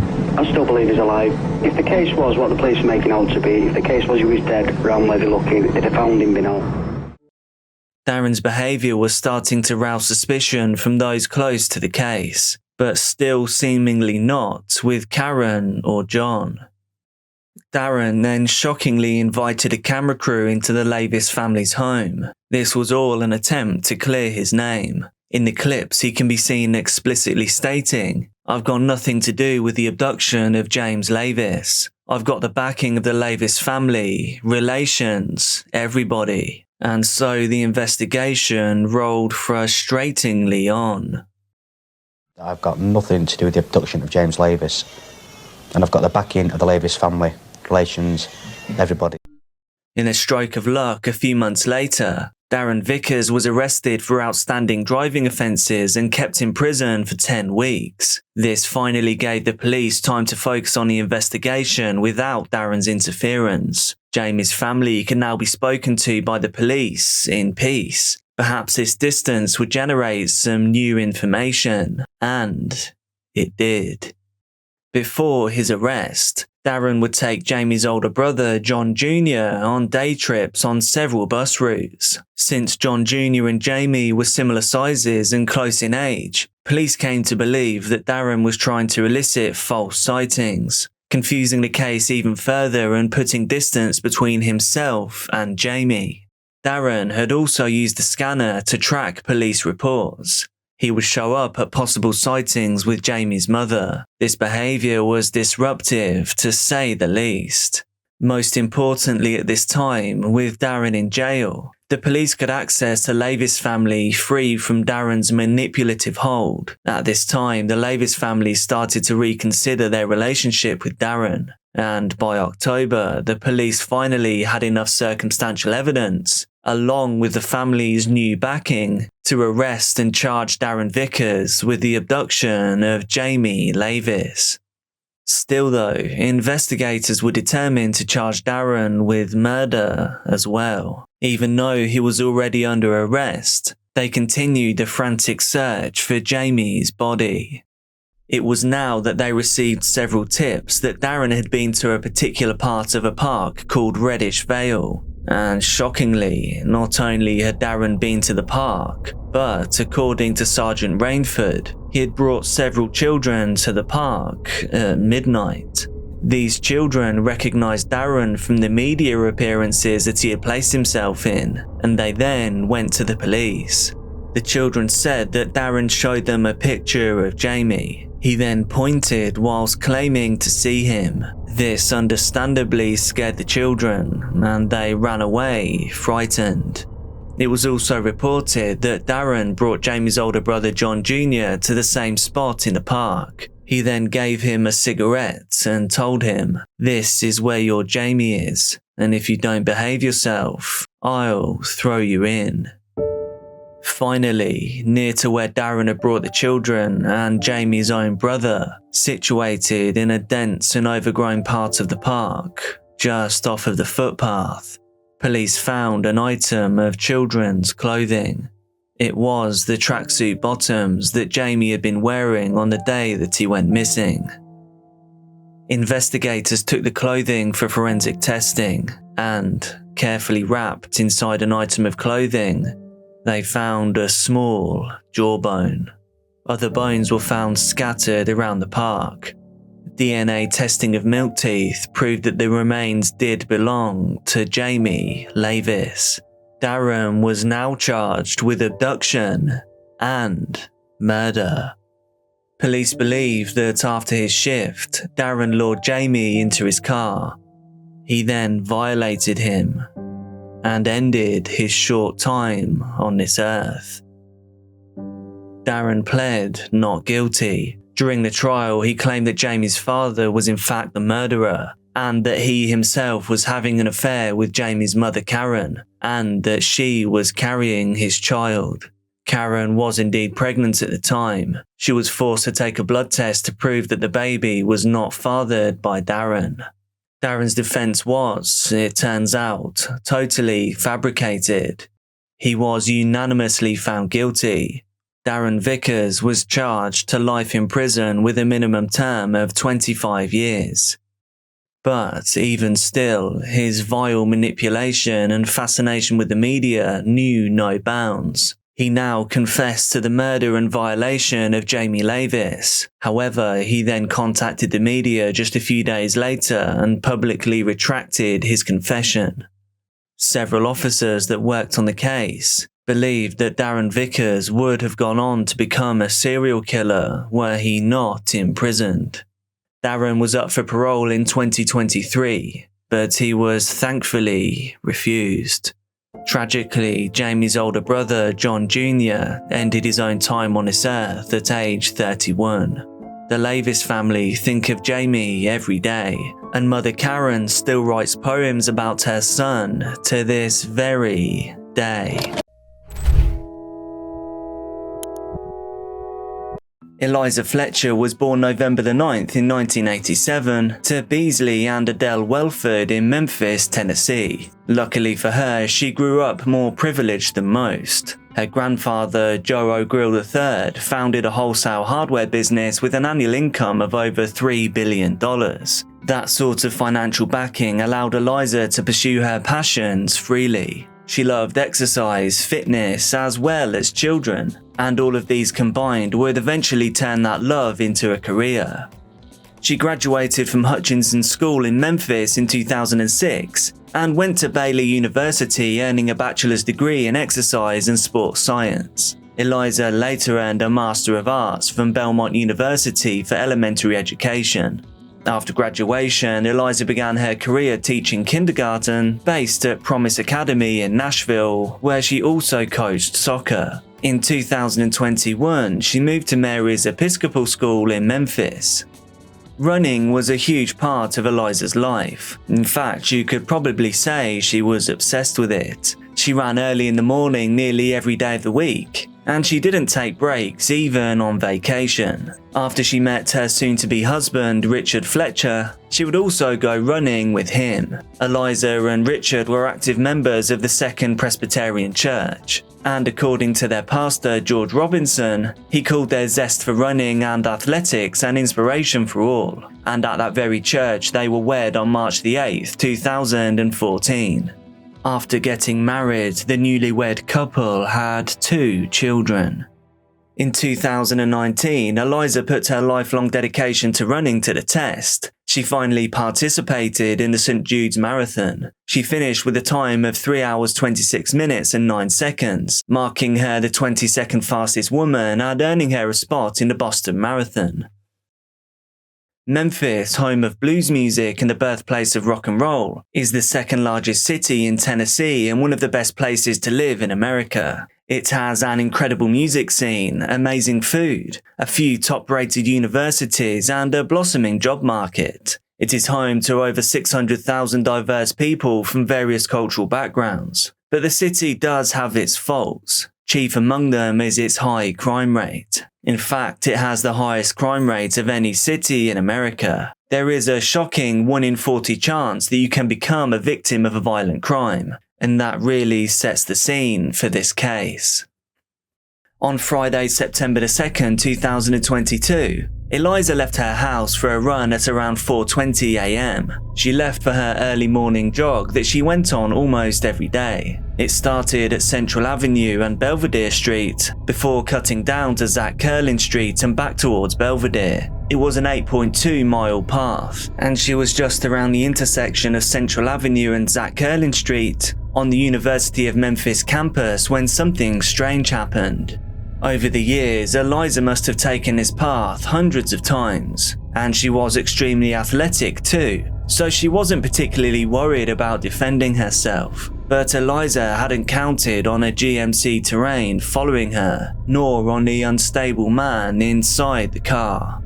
Shortly after Eliza began her run, a driver in a black 2000C Terrain seemed to take notice of her. She was a solitary jogger in the early hours of the day, but she was on the university campus. For a predator on the prowl, she appeared to be the perfect mark, so the man followed for a while and simply watched.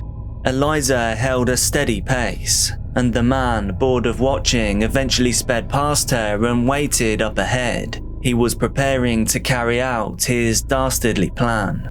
When Eliza came up to the car, the driver jumped her. He grabbed Eliza and tried forcing her into the passenger seat, but Eliza had experience in defending herself. She fought back, so much so that the assailant left his sandals and her phone at the scene, after he eventually managed to force her into the passenger seat of the car. Even after he managed to get Eliza into the car, his struggles would not end there. They fought inside the vehicle for 4 more minutes before he could manage to drive away. The exact play-by-play of what happened next is still unclear, but what we do know is that the next few hours were a battle for her life. At 6:45 AM, a man saw Eliza's cell phone on the ground. This was still near to where she disappeared. It was nearby to some Champion sandals. This footwear belonged to the assailant. Upon a casual inspection, the man who was on a bicycle could determine who she was and returned her things to her family, and the family were beyond distraught. Throughout Monday afternoon, we watched as ATVs made their way through a wooded area off Prospect Street in South Memphis. Industrial buildings back up to a green space in Cane Creek. It's unclear how long investigators spent at that spot or what exactly they were looking for. But it is clear they've devoted resources to their efforts. Efforts as the city of Memphis and now the nation hopes for the safe return of mother and teacher Eliza Fletcher. Her husband Richard called the police 3 hours after she disappeared for her jog. He knew his wife very well. She was unlikely to still be out exercising. And Richard was right. The police began an investigation even before the evidence arrived at the station. Eliza's husband was initially the prime suspect. Whilst the police saw no immediate motive, most kidnappings and murders are committed by a spouse or someone close to the victim. Officers then did their due diligence. This included towing away her car to be further examined and storming their family home for anything that could lead to Eliza's discovery. Eliza was not just another missing woman in Tennessee. She was the granddaughter of an extremely rich mogul. Rightly or wrongly, if you come from money, the police just seem to care more. My name is Mike Keeney, and I am the uncle of Liza Fletcher. On behalf of Liza's family, her husband Richie, her children, her mom Adele, her father Beasley, her brother Gil, and all the members of her family, we want to make a brief statement. We want to start by thanking everyone for their prayers and outpouring of support. Liza has touched the hearts of many people, and it shows. We want to thank the Memphis Police Department, Shelby County Sheriff Department, TBI, FBI, and all of the other law enforcement agencies who are working tirelessly to find Liza. The family has met with police, and we have shared with them all the information we know. More than anything, we want to see Liza returned home safely. The family has offered a reward for any information that leads to her safe return. We believe someone knows what happened and can help. If you have any information on this crime or Liza's location, call the police at 901-545-COPS or call Crime Stoppers at 901-528-CASH. Thank you. Time was of the essence and the perpetrator had to be located immediately. The answers the police were looking for could be found in the Champion sandals the assailant left behind during his struggle with Eliza. DNA evidence extracted from the footwear pointed to Cleotha Abston Henderson, a career criminal who just finished a 20-year stretch for kidnapping. Things did not look good.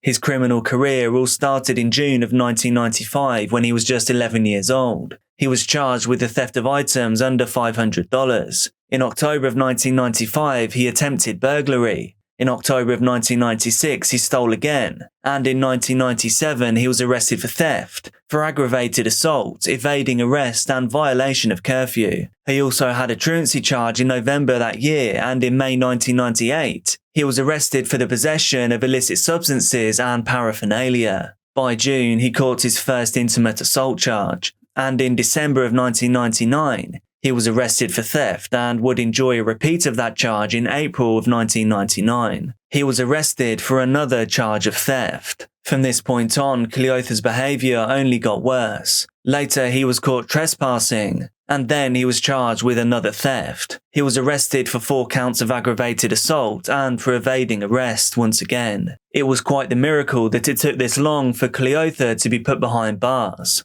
He was a multiple repeat offender. However, his luck would eventually run out after his stunt with David Kemper. He kidnapped David Kemper in 2000 and tried to drain his bank account at a local ATM. Kemper testified that had a security officer not come along, Cleotha would have killed him. At that time, he was only 16 years old, but already because of his history and the severity of his crimes, he was sentenced to a harsh 20 years in prison. Yet, as problematic as Cleotha's story is, he would try almost the exact same thing again upon his release. In 2021, Henderson was indicted for the kidnapping and intimate assault of Alicia Franklin. She was a young woman that he met through a dating app. Not a day goes by that I didn't think about this. Alicia alleging Henderson attacked her almost a full year before Eliza went missing, but the DNA results from her assault kit linking Henderson to her case were not reported until after Eliza disappeared, a delay she believes allowed Henderson to remain free. They had more than enough evidence that night when they interviewed me to get him off the streets, but they didn't. Although that case never fully developed, it foreshadowed what was to come.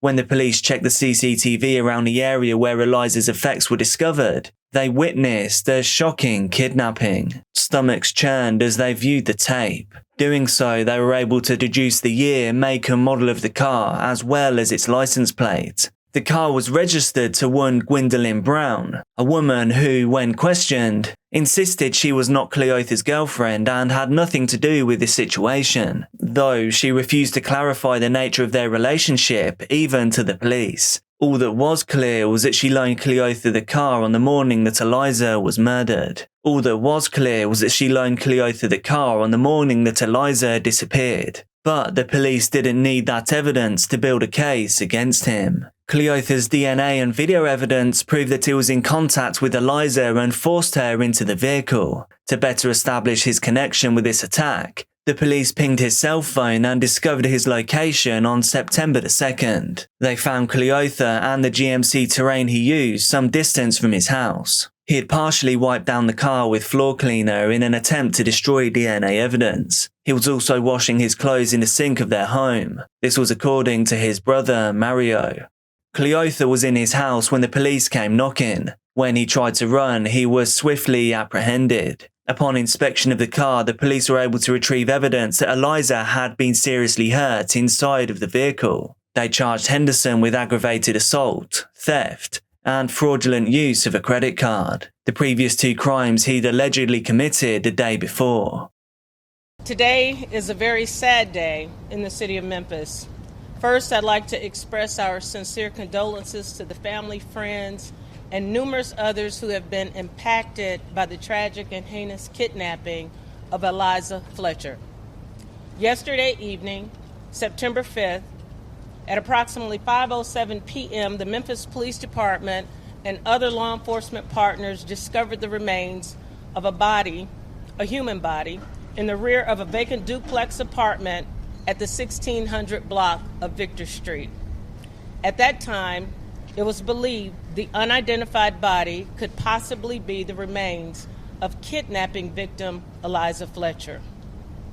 Further forensic investigation by the MPD traffic unit positively identified the body was, in fact, Eliza Fletcher. Cleotha Abston has been charged by MPD homicide investigators with the following state charges: first-degree murder and perpetration of kidnapping, especially aggravated kidnapping, and tampering with evidence.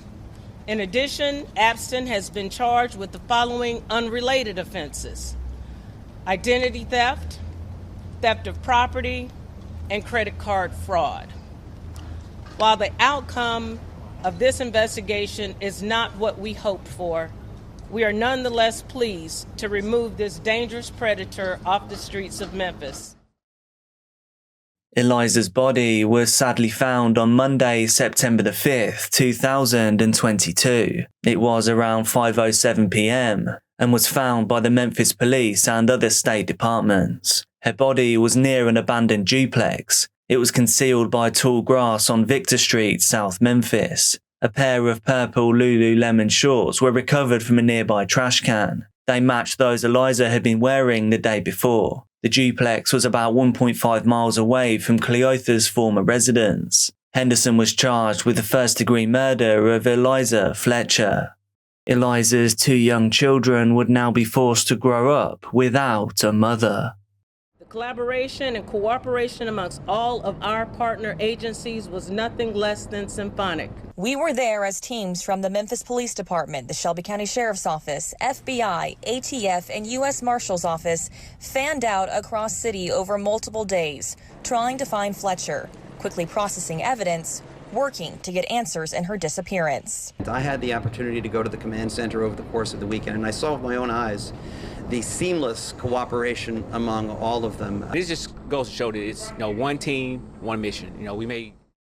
Eliza likely experienced a leg bruise from her attacker during their initial struggle, before she was subdued enough with fentanyl and later struck with a powerful blow to the head. And then, just like that, Eliza's life was snuffed out. The attacker pulled the trigger on a firearm whilst aimed at Eliza's head.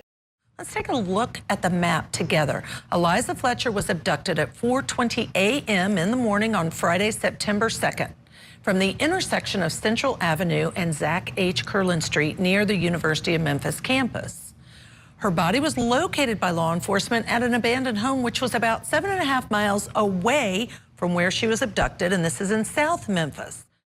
As for why Cleotha Abson Henderson risked his entire life and murdered an unsuspecting jogger, it is quite unclear. A lot of people speculate that Henderson could be seen as delusional, confused, and might be suffering from one of any mental conditions that impaired his judgment. However, questioning found that Cleotha was of sound body and mind. He asked for a public defender shortly after he was arrested, and one was swiftly assigned to him. Although he would eventually get rid of his public defender, Cleotha's case still drummed up a lot of attention. A great deal of people were certain that Eliza's death was some sort of assassination or a ploy by the spouse to inherit Eliza's estate. There was also speculation that Cleotha's attack might have been revenge against the man who put him away. Original victim Kemper, who had just recently passed away, did have distant ties with the Fletcher family. Eliza's uncle worked for Fletcher's former firm, and people think that Cleotha chose Eliza because she was the easiest target to get to. However, 38-year-old Cleotha's criminal record suggests otherwise. He had been having run-ins with the law since his early years,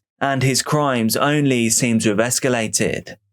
Cleotha was working in a soup kitchen, borrowing cars from acquaintances, and was now in a whole new world after spending 20 years in prison. Life was not exactly going great for him. Perhaps Cleotha was desperate for some kind of release, and Eliza just could have been in the wrong place at the wrong time. But his actions on the day seemed calculated and premeditated. Cleotha was a career criminal, someone that had evaded punishment for most of his crimes. After seeing Eliza jogging that Friday morning, he saw an opportunity and perhaps suspected he could get away with just one more crime. What he hadn't anticipated though were the CCTV cameras and DNA testing that would give him away before he had the opportunity to cover his crime. Perhaps he didn't realise just how far technology had come during his time in prison.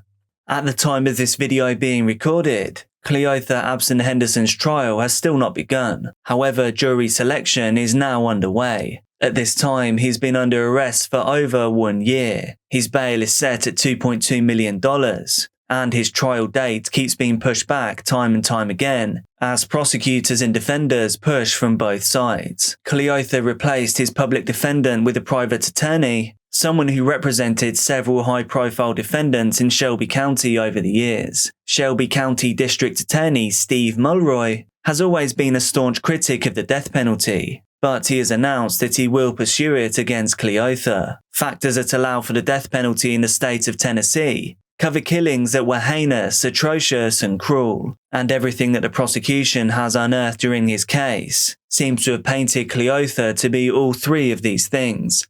At this time, we await the results of the trial.